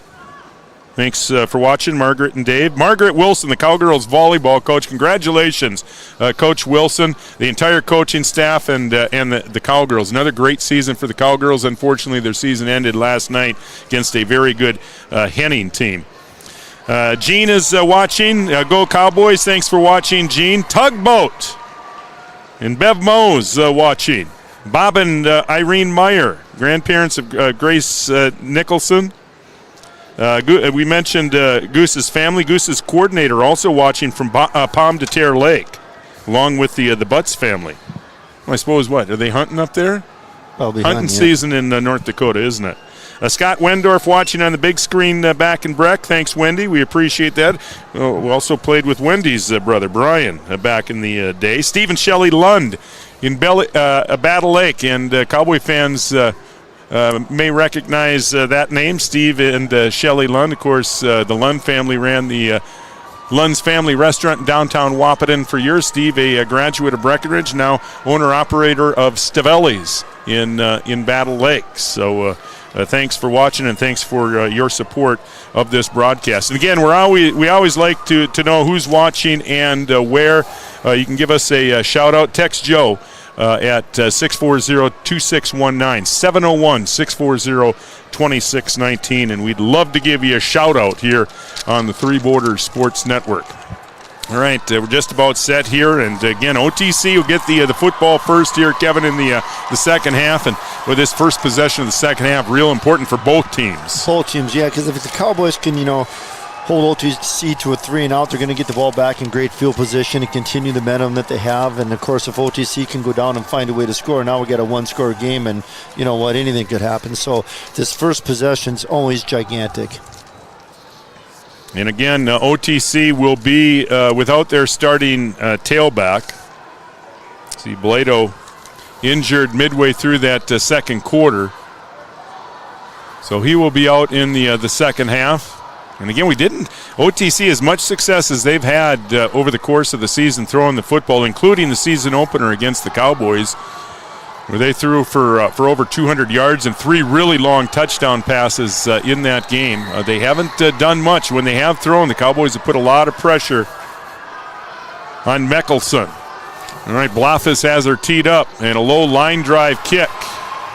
And that'll be taken by Deluge at the 25, across the 30, up across the 35 to about the 36. And that's where OTC will start their first drive of the second half, trailing 14-0. The one thing that OTC has done when they've thrown the ball, they've taken the big shots downfield. What we haven't seen them do is throw that underneath ball, to get at some of those athletic wide receivers in the open field. So that's the other thing. If I was OTC, I'd kind of look for them. And you don't need to throw a 40-yard pass. If you can, throw a 5, 6, 7-yard out and give those guys an opportunity to make a play. First and 10 Bulldogs. All right, first time we've seen this set tonight. They come out 3 wide right, 1 receiver to the left. And that's Hammer in the backfield. They'll fake to him, and Mickelson will keep. And he will nearly get to the edge. That was a great open field tackle. And that was Martell. Alex Martell. If he doesn't make that tackle, Mickelson has some yards up the near sideline. Yeah, and that's kind of more of what we saw in game 1. That's kind of the formation that they ran and more of the offense that they ran. And what they've been doing the second half of the year is what we saw the first half, where they run the double tight end with the wing. So expect to see a little bit more of that. But Cowboys have just tackled a lot better in the playoffs. We've seen some games where they really tackled poorly. Frazee and Pelican come to mind. But I tell you, in the playoffs, the Cowboys have really tackled well. Mickelson over the middle, and he has a man, and he is loose. That is Bueller across the 35, inside the 30, and finally pushed out of bounds at the 25-yard line. Yep, Riley, and that's what I was just talking about just a couple plays ago, was look for that. You don't need to throw the 40-yard pass, just that underneath pass in open field. And, of course, right away OTC comes out and executes on that. So biggest play of the game so far for OTC. And that's really what scares me the most about this offense. It's not the 40-yard bomb, it's that play.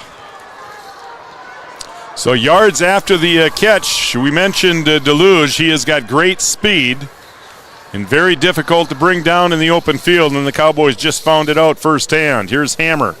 Up the middle, the ball is loose, and this time the Cowboys do have it. Landon Blufus. I cannot believe how many times OTC has put the ball on the ground. That's the 5th time.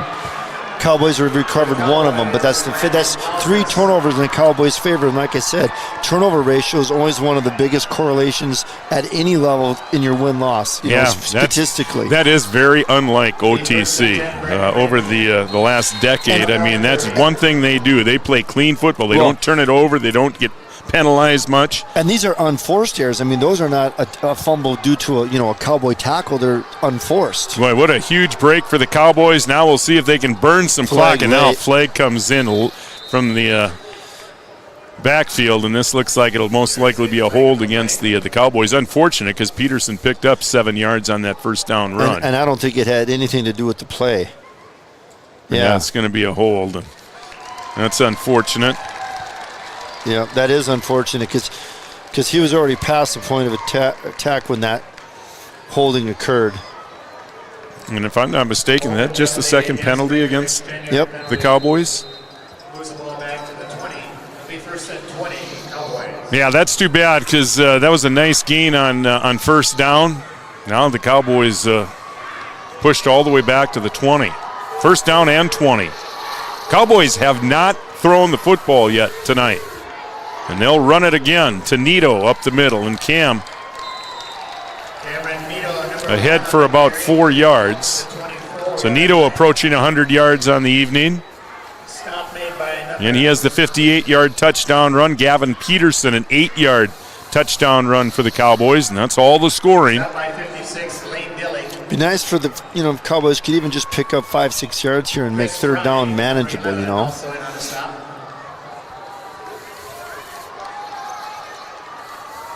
Again, Bailey very capable of running the football as well. Bailey Evans, the Cowboy quarterback. Here's Sanchez on the counter again.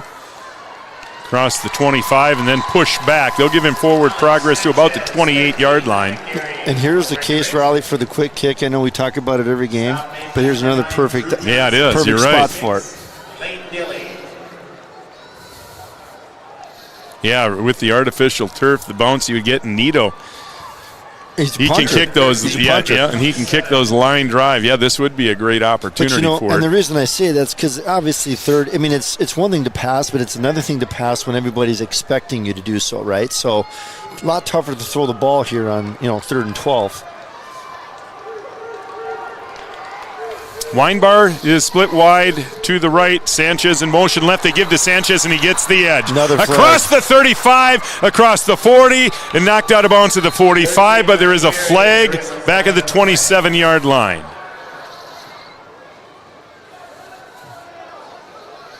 Oh, that's too bad. Boy, it was wide open. Yeah.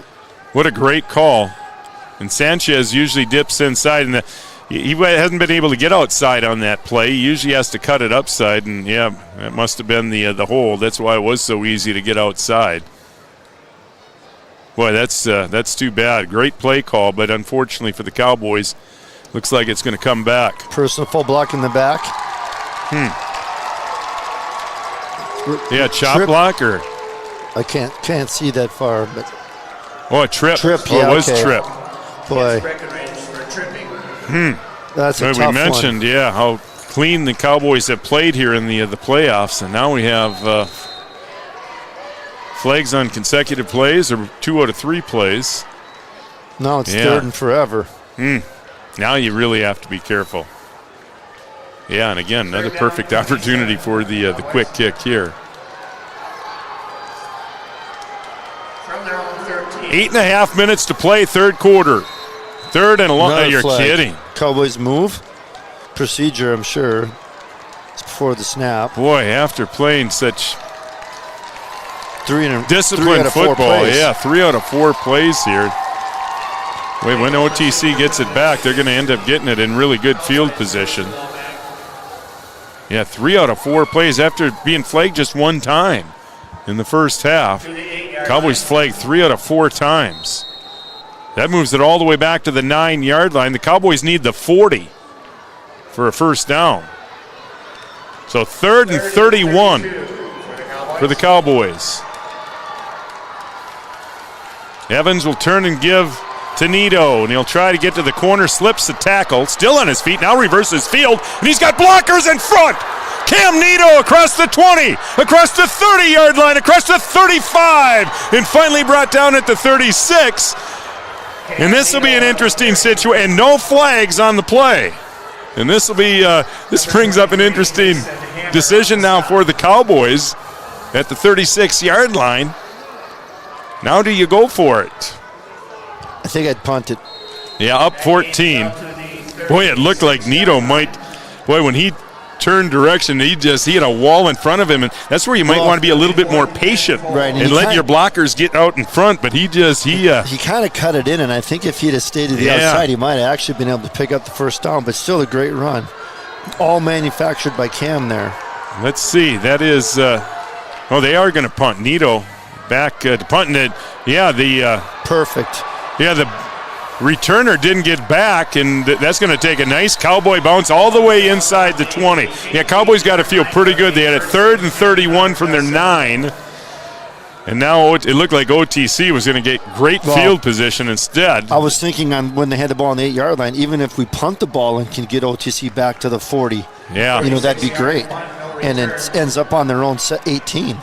So huge swing in field position there. All right, so OTC will get their hands on the ball for the second time here in the second half, and they moved it the first time they had it, but they lose it on a fumble. They have it 1st and 10 on their own 18-yard line, trailing 14-0 with 7:08 to play in the third. Another fumble. And Mickelson will grab this one, but he'll be brought down by Martell. And a loss of 6 yards on the play. And all unforced. I can't believe that. The 6th time they put the ball on the ground. And again, it is just the Cowboys and the Bulldogs have met many times in the playoffs, many times in section championship games. And it's one thing that we have seen from OTC is just discipline. They don't give the football away, and they don't get penalized much. But yes, 6 fumbles. They've lost just 1, but a loss of 5 yards on that play. And Mickelson now will work out of the gun on 2nd and long. And he will roll to the right. Boy, and he has a man open, and he's got him at the 30, across the 30 to the 32-yard line, and that is Deluge. Right, and with a guy back, that's way too much room. I mean, you can't give a guy 10 yards. I mean, you got help behind you there.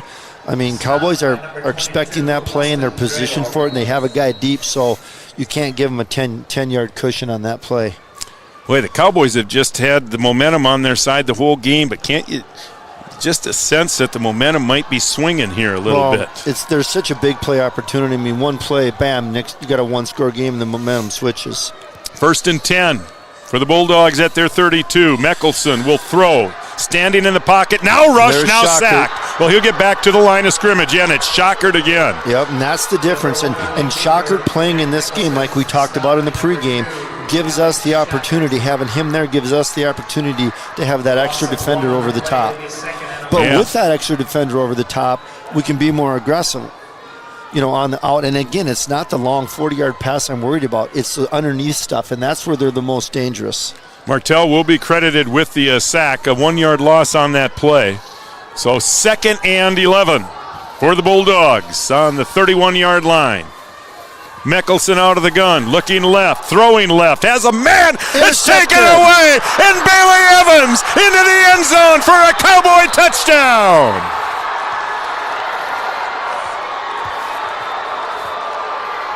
Bailey Evans took it away from Blado, and the Cowboys lead it 20-0. That pass intercepted by number 7, Bailey Evans. In that momentum that I was talking about, that seemed to maybe be swinging to OTC.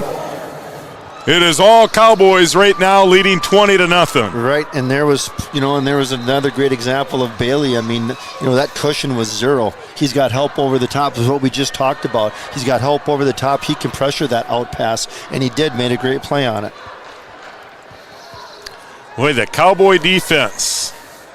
They've been spectacular here in the postseason. Still have not given up a point in 10-plus quarters. Evans will attempt the extra point. Ernst to snap, Weinbar to hold.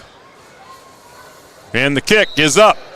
And it is good. 5:32 to play, third quarter. On the Farmers Union Insurance scoreboard, Breckenridge 21, OTC nothing on the Three Borders Sports Network. Your first car. It might not have been perfect, but that didn't matter. You loved it because you worked hard for it. You took care of it, and it took care of you, your friends, and maybe that someone special. And through it all, we were there working with you, for you, to make sure it was a smooth ride. Then and down the road. Farmers Union Insurance. More choices, great rates, local agents. After school, I'm right into the workforce. I don't have to go looking for a job, and that's kind of what made me take a step forward into being a diesel tech at NDSCS. No looking back. My name is Eli, and I'm here for my future.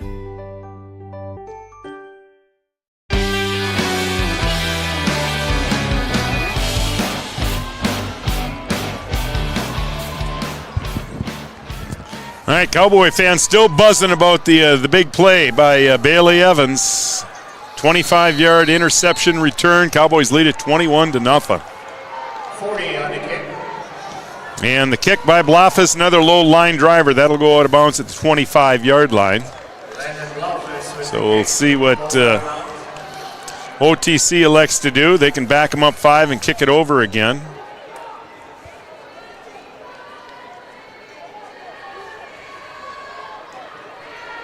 And that looks like that's what. Nope. They will take it at the 35-yard line. Okay.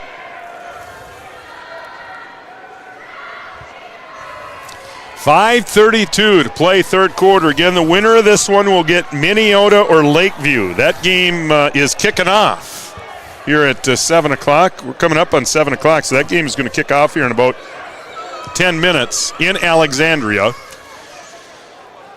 And that game next week will also be played in Alexandria. Again, the winner of this one will play the winner of Minneota and Lakeview. 7 o'clock next Friday night in Alexandria. Number 40, Landon Malphus again on the kick. Still a long way to go in this one, though. Long way to go. So Blofus will try it again. Another squibber taken by Deluge. Across the 35, hit at the 38, falls ahead. Across the 40-yard line, Martell. He's been in a lot of plays tonight, Alex Martell. Yeah, Alex actually is having a great game. One of 15 seniors on this year's Cowboy roster.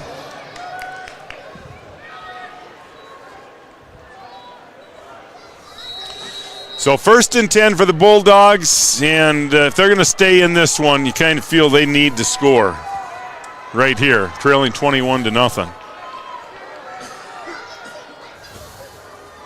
Split backs behind Meckelson, and here's Deluge on the counter. First time we've seen them run the counter play tonight. Deluge breaks a couple of tackles, and the Cowboys finally get him down at the 49, but pickup of 9 yards on that play. Alex Martell, check that. That's Bailey Evans getting off the pile. Bailey Evans, along with a few other Cowboys on that tackle.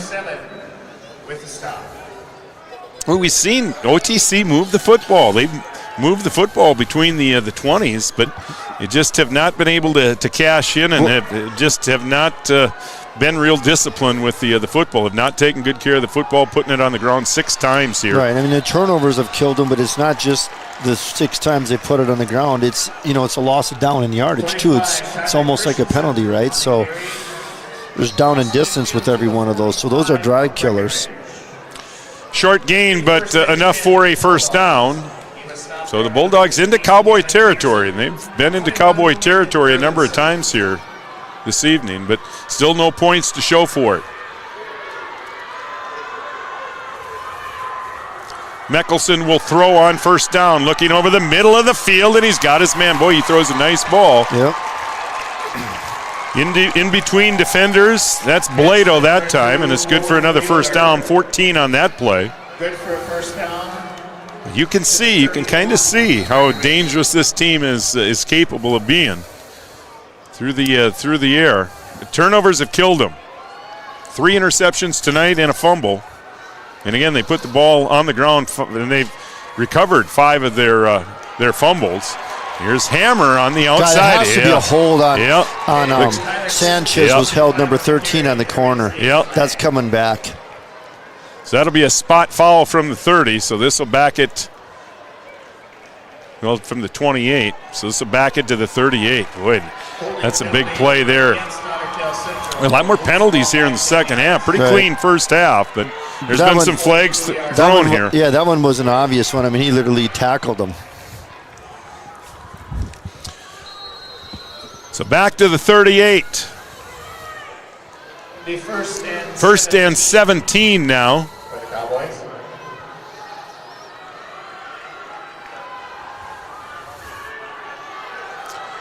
See, Deluge and Blado are on the left side, and Meckelson's going to roll left and look that way. He will throw deep, and it is Deluge, and it's a great over-the-shoulder catch.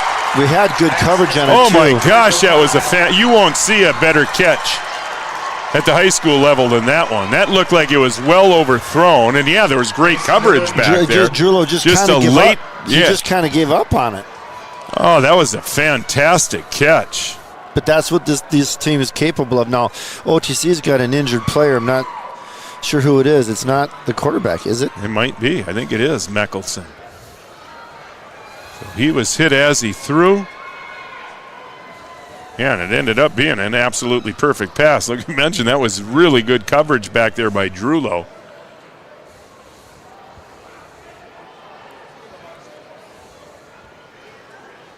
Yeah, that was Blado, right? Was that Blado? That was Blado on the catch. I think it was Deluge, wasn't it? Number 5? Oh, it was Deluge. Yeah. Okay. Yeah, and that was a great catch. But again, Drew had good coverage on it and just kind of gave up. I think he thought that ball was overthrown. 38-yard touchdown catch by Deluge. We have an injured player on the field. So we'll take a timeout here. 3:37 to play here in the third quarter on the Farmers Union Insurance scoreboard. Breckenridge 21, OTC 6 on the Three Borders Sports Network. Right after school, I'm right into the workforce. I don't have to go looking for a job, and that's kind of what made me take the step forward into being a diesel tech at NDSCS. No looking back. My name is Eli, and I'm here for my future.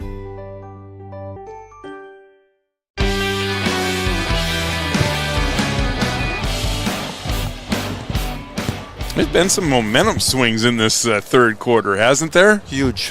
What a huge play by Deluge. Yeah, that was a fantastic catch. I thought he had no chance at catching that ball. And it's a different game now with 3:37 to play here in the third. And OTC, they're gonna go for 2 here on the extra point. And they will give to Hammer, and he won't get there. And that was a big 2-pointer. So OTC scores, but they miss on the conversion. 3:37 to play, third quarter on the Farmers Union Insurance scoreboard. 21-6 Cowboys on the Three Borders Sports Network. Services go to work for you. Lawn mowing, fertilizer and weed control, spring and fall cleanup, power raking, core aerating, concrete edging, hedge trimming, and commercial and residential snow removal. Triple S Services on Highway 75 in North Breckenridge. Check them out online at triplesmn.com. First National Bank is your full-service bank serving all of Ottertail County. First National Bank is proud to support high school athletics with offices in Ottertail, Battle Lake, and Henning. Oh, we have a lot of football to play yet. You know, Raleigh, on that play there, I'm assuming the quarterback was on the sideline, someone else was in there, but that handoff was late. I mean, it didn't get to him. He had to delay and reach for that. And when you're trying to run that off the 6-hole or off the corner, I mean, he lost all of his momentum. Yeah, Meckelson had to come off that was not a clean handoff on the 2-point conversion there. So a 15-point Cowboy lead. We'll see how big that extra point is. Armitage and Sanchez back deep to receive, and it will be Sanchez. Across the 35-yard line before he is smothered, and the ball is loose. Oh, boy, would this be a big turn of events. That's another case, though, where his momentum is stopped. Yeah, it looked like it. Yep, it will be Cowboy football. Yeah, hard Cowboys to need to. Boy, you got to take care of the football now.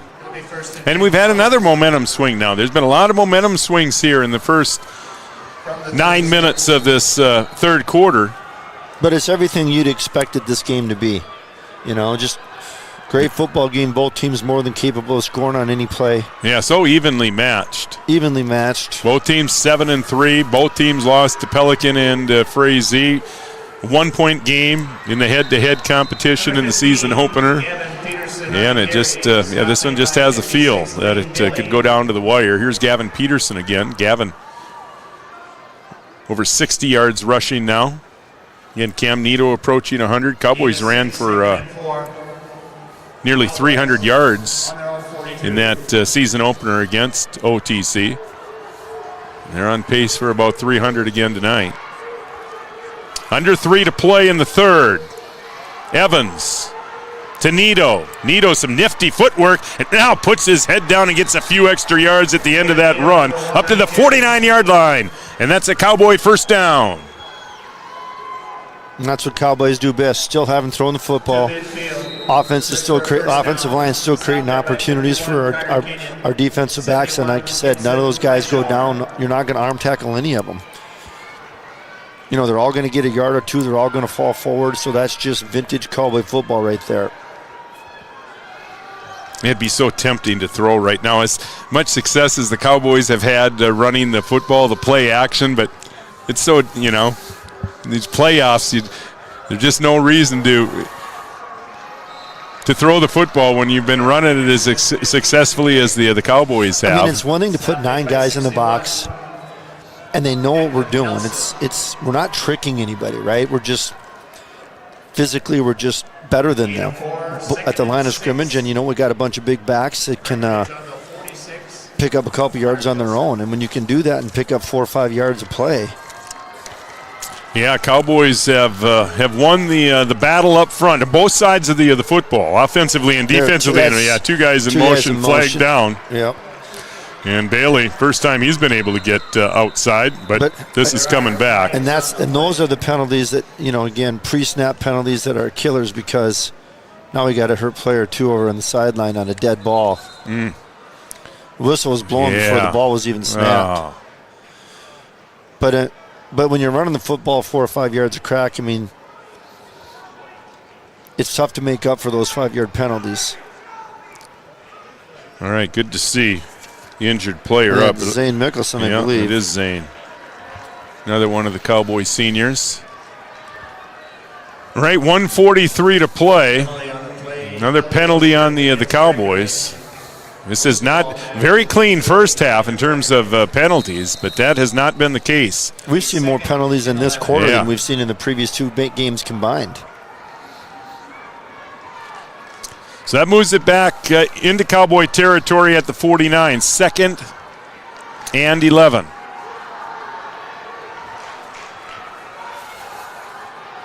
Peterson in the backfield alone. Now Sanchez in motion into the backfield. They'll give to him, second man through.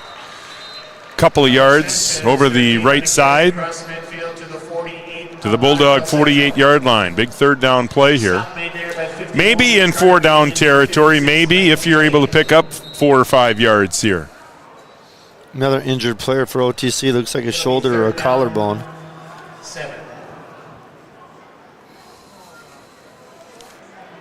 Yeah, now. Yeah, he will go down before he gets to the sideline. Well, we'll break here. 1:03 to play in the third quarter. On the Farmers Union Insurance scoreboard, Breckenridge leads it 21-6, the Section 6A championship on the Three Borders Sports Network. Although Digital Guru is known for computer sales and repair, did you know we also install audio and video equipment for your home or business? We install a range of security systems, including cameras and door access control. Digital Guru also offers next-generation cybersecurity, providing 24/7 monitoring and protection from today's ever-increasing cyber attacks. For more information on the services we provide, call Digital Guru or visit our website today.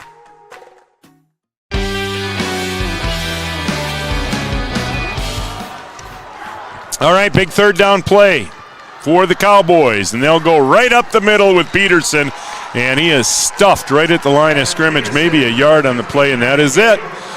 And that brings up an interesting decision here on fourth down. Well, the Cowboys are just, they're just content to keep the ball on the ground. I mean, we haven't attempted to throw a pass yet, and it's a lot of game left to play. I mean, I understand we want to keep the clock moving, but this team is capable of scoring in bunches, so 21 may not be enough. See, Deluge is back as if he thinks the Cowboys will punt. I'm not so sure they will. And they won't, or at least they will line up to go forward here on fourth down. 4th and 5. They will go. Bailey Evans will roll right, and he's got Sanchez across the 40. Inside the 35-yard line, a Cowboy first down. He had Blofis wide open in the middle of the field, too, at about the 35-yard line. So he had two options there. And again, OTC in a cover 3, just 3 deep zone, and they just rely on their athleticism to cover that. But we had two guys in the same zone. You can't cover both of them. And now we have a flag, and I'm assuming this must be some chirping from the OTC sideline. It was thrown by the line judge here on the near sideline, and it was just thrown here, so I'm sure some frustration over on that. That was a huge play. Sure some frustration over there. Yeah, unsportsmanlike conduct, and they'll tack on another 15. So the Cowboys now will move into the State Farm red zone. See Amanda Frederick, your State Farm agent in Breckenridge. I'm glad to see the Cowboys show the football. We've been waiting for it to happen. We've done a great job of it. Threw the ball the best we've thrown it all year last week. Again, it's just a great call, great play, great execution at a critical time. Yeah, the one time they have thrown, and they needed it. And they had two guys open. They had lots of options. So, and I like it when they run the sprint out. I don't like it out of the pocket, but sprint out and give Bailey the option to run does a great job. Here's Peterson up the middle for 3, and that'll be the final play of the third quarter. We're going to the 4th, and the Cowboys lead it. It's on the Farmers Union Insurance scoreboard, 21-6, Breckenridge on the Three Borders Sports Network. When you dine at the Wilkin Drink and Eatery, you're among friends. So relax and enjoy everything from sizzling sirloins, mouth-watering seafood, vibrant salads, and crowd-pleasing desserts. The Wilkin also serves the best pizza in town. Dine in or carry out after 5. The Wilkin Drink and Eatery, gracing Minnesota Avenue since 1897.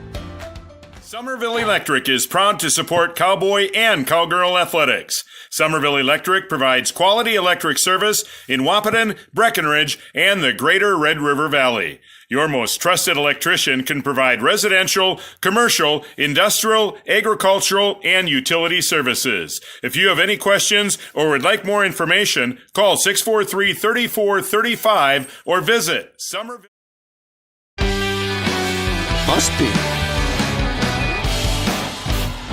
All right, 21-6, Cowboys lead it as we head to the 4th. Some more shout-outs here. Lane Watland, 1979 grad at Wahpeton, cheering on the Cowboys tonight. Thanks for watching, Lane. Paul and Sybil Jacklich, Dave and Lynette Meyer are watching from Breckenridge. Ryan and Rachel Knutson in Parker, South Dakota, nephew of Paul and Gabe Armitage. Scott, Micah, and Tommy Belseth, they're watching in Minnetonka. Spanky, Gloria Larson, Mesa, Arizona, Gibson Hasbargen's grandparents. Thanks for watching. We appreciate it. Second down for the Cowboys from the OTC. 12-yard line. Another counter play to Sanchez. He spins out of a tackle inside the 10 to about the 9, and another big third down play. Well, we've seen the Cowboys run that play a lot tonight. Wait, another situation here where, a field goal might be as good as a touchdown here. Put the Cowboys up 18, put them up 3 scores. And you figure OTC may not touch the football 3 times. Right, and Bailey's capable of kicking that certainly. too. Not much more than an extra point from here. So it'll be interesting to see what happens if the Cowboys don't get it here on 3rd. They'll go to Peterson, and he is going to be short, but just short. He needed the 5, and he got inside the 6. So this is going to be a 4th and about a yard. And you hate to say the game. This is the game with 11 minutes left, but really, I mean, it could be. Absolutely, yeah. The Cowboys score here is going to make it very tough.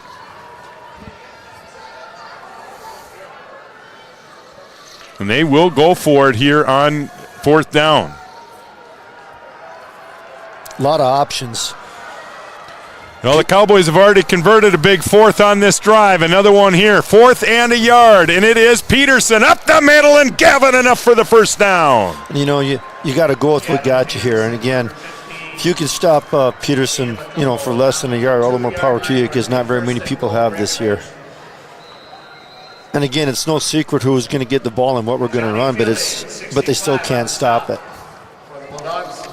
Yeah, we have mentioned Sanchez, and we have mentioned Nito and Peterson and Armitage, but how about the big dudes up front? They've been spectacular tonight. Butts, Doman, Kenzemius, Mickelson, Ernst, and Blofus. Here's Peterson again, and a tough yard over the left side.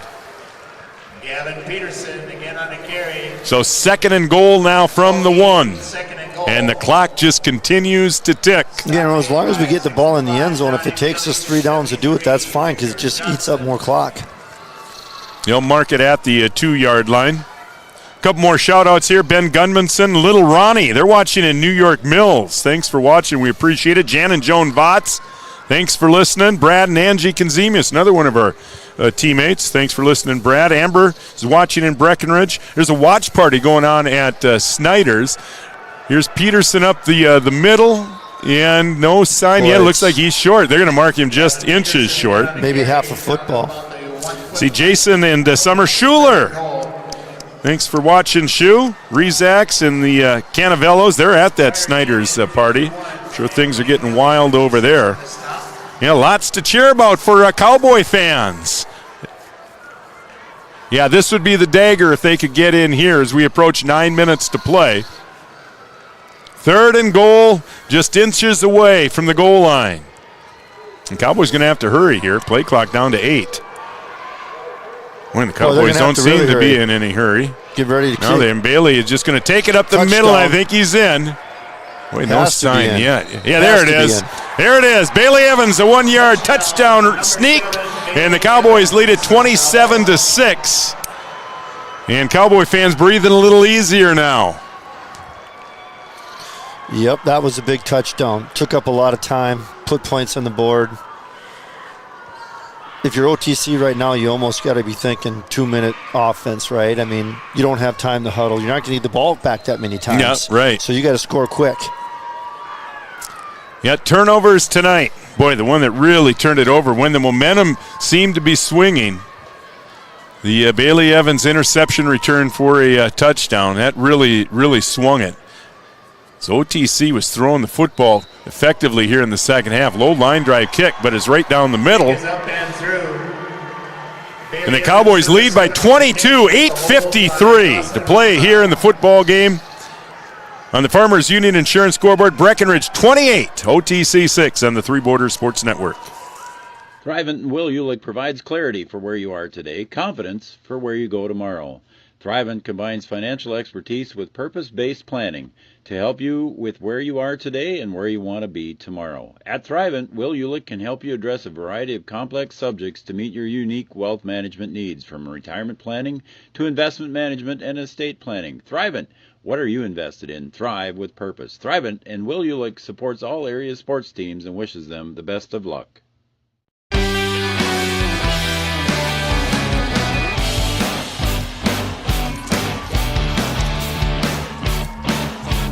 Welcome back to the Fargo Dome. Raleigh Lipp, along with Kevin Heidemann. The Shriners are here, all of them. Evan, Adam, and Joe handling the cameras. Brian Watson producing tonight's game. Great to have you along here on the Three Borders Sports Network. And been a lot of fun for Cowboy fans tonight. Been a lot of disappointment in the section championship games over the last decade or so, but not tonight. Cowboys have been really, really good. And trying to finish it off here, leading by 22. Landon, another squibber taken by Deluge at the 30, and across the 35 to the 38-yard line. Mason DeLugie, number 5 on the return. Well, OTC didn't throw it much in the first half, which surprised us a little bit. They opened up a little bit here in the second half. And they're going to have to throw the ball now. It's not an option. I was surprised that they didn't come out throwing it, being they had so much success in that season opener against the Cowboys throwing the football, but they really didn't throw it much in the first half, and then have opened it up here a little bit in the second half. But again, turnovers have been the key to this one. 3 interceptions by Meckelson, and the Cowboys have recovered a fumble, and Meckelson puts it on the ground again, able to pick it up, though, and now we'll just slide down. We get back to about the line of scrimmage, and Meckelson fortunate to get that one back. It bounced right back into his hands. And again, the Cowboys continue to pressure, put a lot of pressure on the quarterback, and again, that was in one of our pregame things. We talked about that. I mean, that's the best way to stop the pass is to pressure the quarterback, and they've just done a fabulous job at it.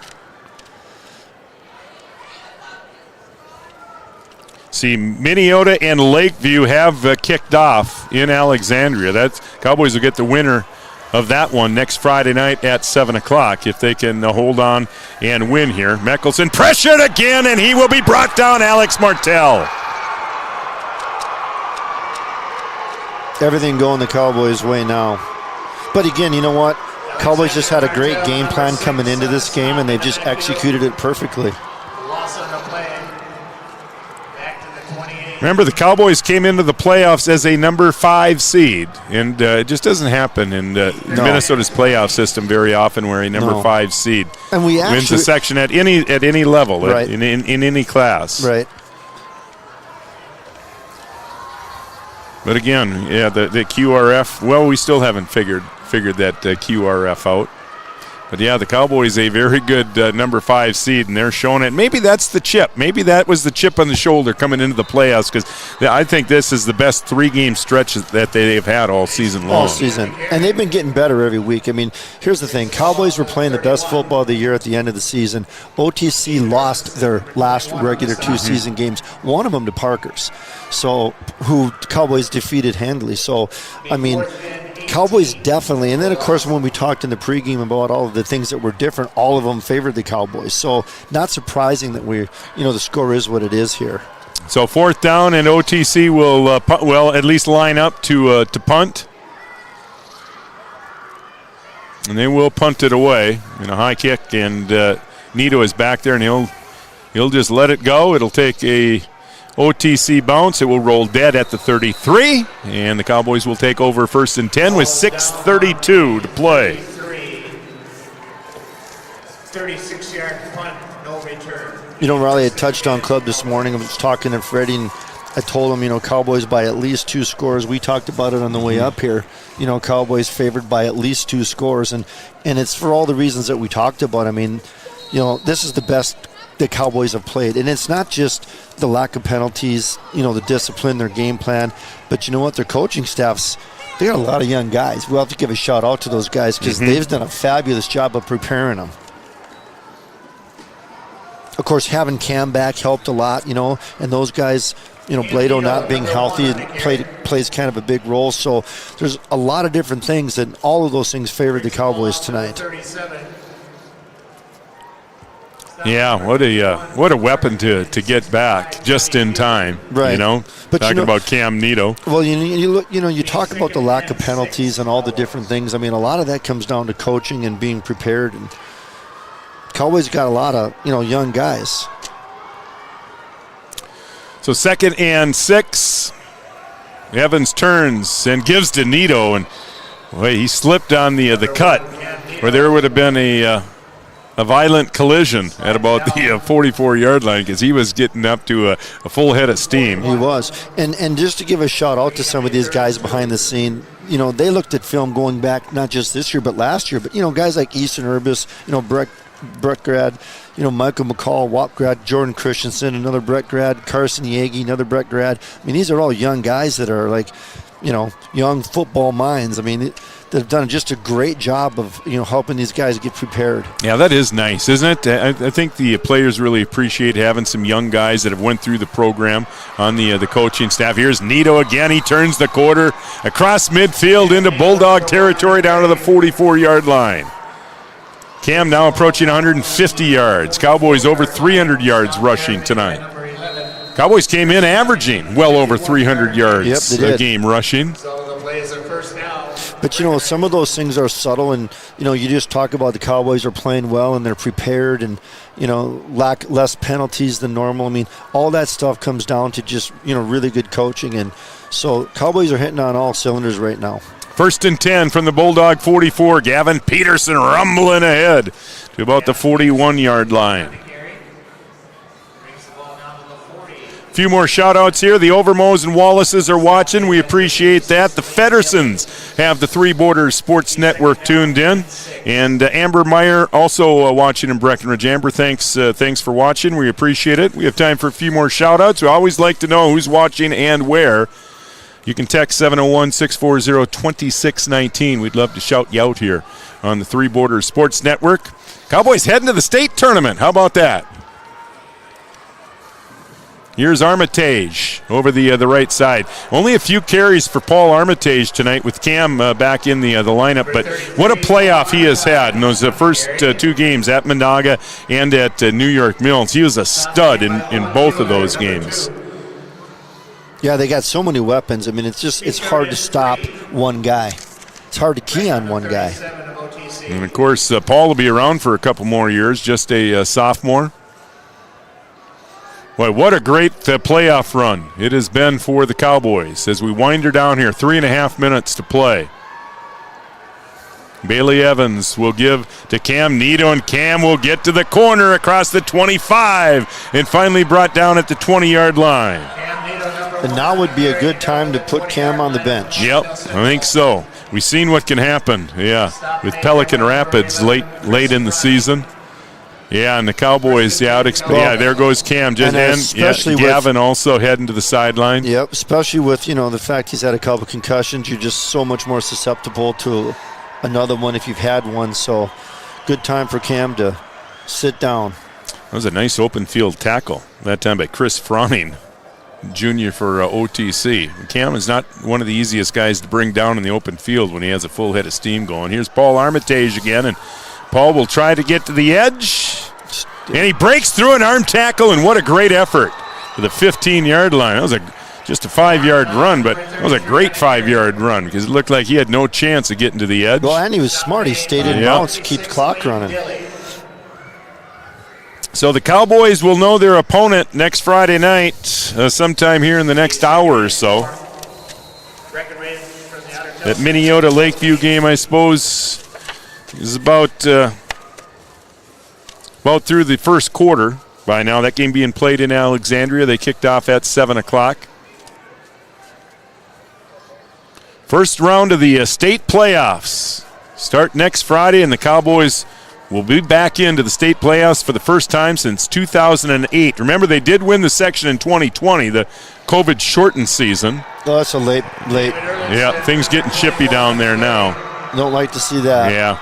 Erlinson on the carry. We saw the unsportsmanlike penalty from the OTC sideline a few minutes ago. I'm sure very frustrated. Yeah, the Cowboys have frustrated these teams here in the playoffs. Yeah. And, like you said, Riley, I mean, we've had some tough losses over the years, and we've had some great teams. We've had some undefeated teams that have lost in the sections here in the last 10 years a couple times. But, on the car ride up there, we both said this is the most comfortable that we've felt in a long time coming into this game, and it played out that way, partly because of the turnovers, which we talked about. But Cowboys just had a lot of advantages coming into this game today. And there were high expectations for the Cowboys. Me and you both had high expectations. We thought they would be there, but as the season, you got to the halfway point of the Cowboys, I don't think anybody was happy with the way things were going. They were 2-2 halfway through the season. But I'll argue that part of that is because we play a lot of AA schools. No question, yeah. Here's Armitage, and he will, he just pushed out a nice defensive play there. That was Froning again. I tell you, he's playing to the end. That was another nice tackle. And that kind of plays into our number 5 seed a little bit.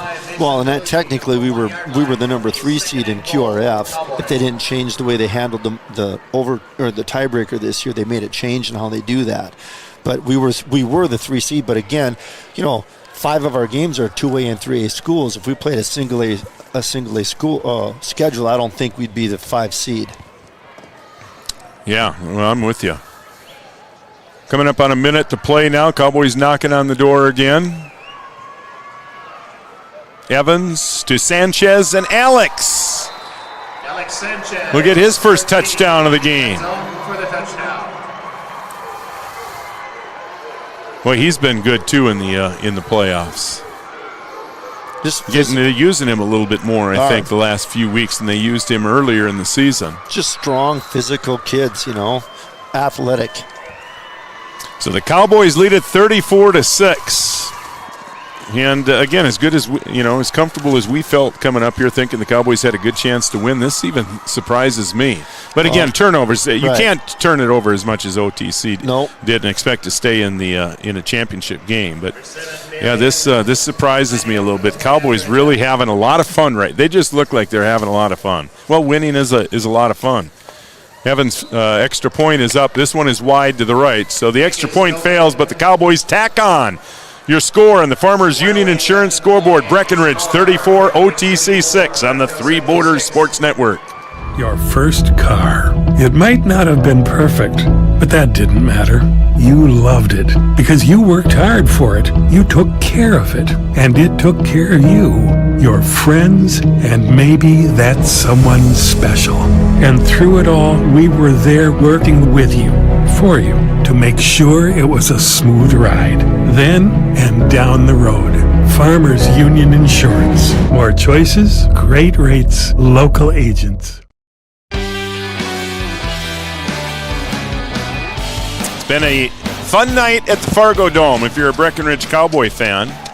34-6 Cowboys. They will advance into the state playoffs for the first time since 2008.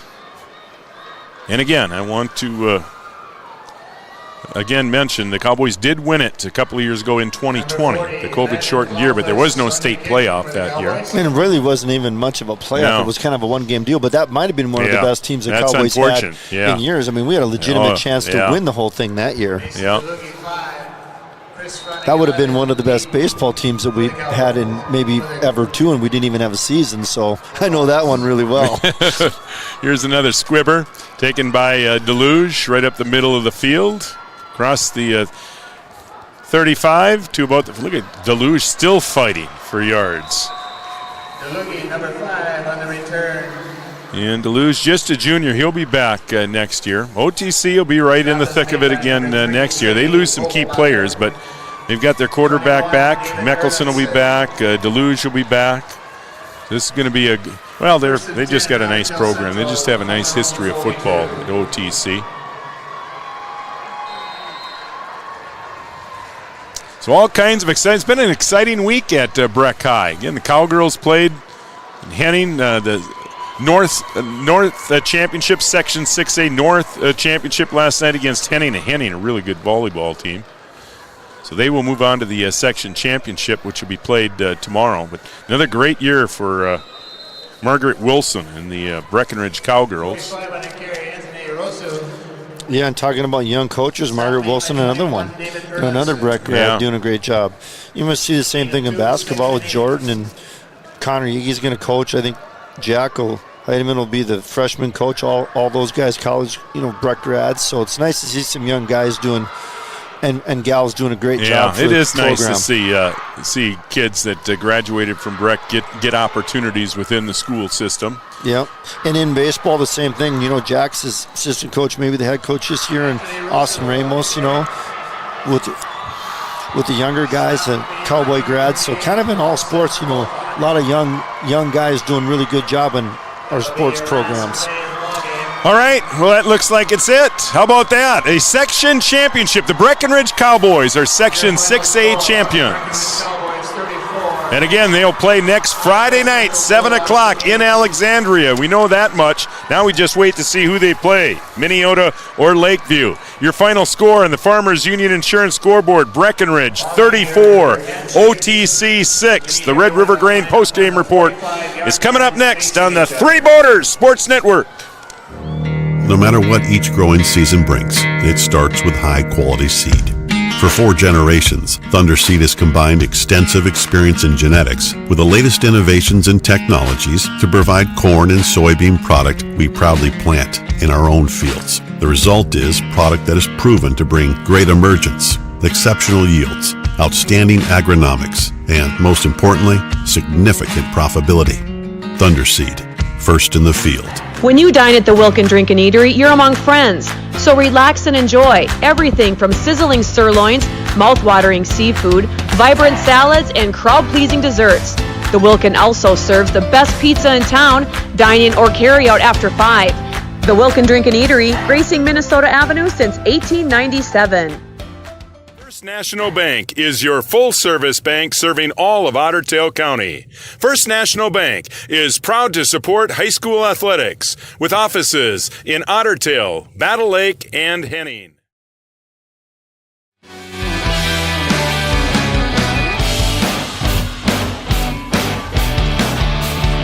Cowboys win 34-6. They're headed to the state playoffs. They will get Minneota or Lakeview next Friday night at 7 o'clock. And, boy, a lot of things to talk about, Kevin, in the post game. Well, you know what? I mean, when you looked at our pregame thing, number one thing we talked about was turnovers, and it probably had the biggest impact, right? And second thing we talked about was being able to pressure the quarterback, which we did a great job of that tonight. And so, I mean, all the things that, the Cowboys were looking to do, what they were trying to do, I mean, they were able to do. And, obviously led to not an easy victory, but a 3-score plus game for them. And so, but the turnovers being the biggest. And, not only did they intercept the ball 3 times, but, they put the ball on the ground 6 times. Cowboys recovered one of them. But, everything that the Cowboys could have went their way did tonight. Let's start with the offense. I mean, everybody got involved. Bailey Evans is really good, just leading. Well, you start with the offensive line, right? I mean, we talked about time of possession and being able to run the football, and we did that the whole game. We only threw 1 pass. We were 1 for 1. So, being able to move the ball on the ground is just a huge thing. And you can't stop the run. I don't care who you are. You're going to have a hard time winning a football game, and it showed again tonight. Yeah, Nito 130 yards. You had Sanchez and Peterson, both over 50 yards. They both got touchdowns. Nito got a touchdown. Just everybody got involved. But the defense in the playoffs have not just tonight. They were spectacular tonight, but they've been awesome. This entire playoff run, 2 shutouts, and now just giving up 6 points to OTC, who is a team that's really capable of putting up points. Right, and some of the guys you wouldn't expect. I mean, Shockert's not a big guy. I mean, just had another great game, and so did Alex Martell. I mean, he's not a big guy either, and he was in there on all kinds of plays. But, the ability to stop the run and pressure the quarterback like they did tonight, I mean, that our defense is, and they're getting better every week. But here's the other thing. Our game plan has also been really good, right? I mean, we got the personnel, but our game plan, what the coaches have done with these guys and prepared them is just spot on. Yeah, Cowboys got contributions up and down their lineup, including these special teams. And again, the Goose out again tonight, but Cowboys got another onside kick. They really covered well on special teams. That's one thing that's been a constant. They've shown some inconsistencies on the offensive side of the football and on the defensive side of the football over the course of the season. That has not been the case in the playoffs. No. But one constant this year has been their special teams, and they've had some injuries on special teams, but we've seen how many playoff games special teams can win, and the Cowboys have just been consistently good. Right, and we've talked about playoff teams and teams that win, and lack of penalties and lack of turning the ball over, right? And special teams and all of that stuff comes down to just being prepared. And, we've seen a lot of that in years past. But this year, I mean, and even the changes that they made from game 1, the different personnel we have, guys moving in different spots, Blofis going, to tight end and different things like that. So, the Cowboys have done a lot of things right to put them in a position to win the game that they did tonight. So it's not unexpected that, the score being what it was. We kind of expected this to be a 2-3 score game. Really, we did. And it's all of those things that we talked about that kind of led up to that. Those are just all a byproduct of everything else the Cowboys have been doing right. All right, this will be a fun week in Breckenridge. This is always fun. It'll be fun for the kids at Breckenridge High School and, in the school system in Breckenridge, but really for the whole community of Breckenridge. When you get into the state playoffs, this gets to be a lot of fun. This will be a lot of fun leading up to next Friday. Right, and, it doesn't happen very often, and you know what, we got a great team, and we're playing in single A, so, a lot of opportunities. All right. Again, 7 o'clock next Friday in Alexandria. We do know that much. We'll just wait and see who the winner of that Minneota-Lakeview game is. That game is underway in Alexandria. Should finish up at about 9 o'clock. So the Cowboys will know their opponent shortly after 9 o'clock. And again, it'll be a 7 o'clock kickoff next Friday night in Alexandria. And we will be here. So mark it on your calendars. 7 bells, 6:45, I suppose, with the pregame from Alexandria. Before we sign off here, just a few more shout-outs and thanks for all the texts. A lot of Cowboy fans watching from all over the place, including the Barton crew. They're at Deer Camp as well. Good luck hunting, guys. Jerry and Gail Holzborough and Tammy Holzborough also watching tonight. Jerry Mullen in Fargo.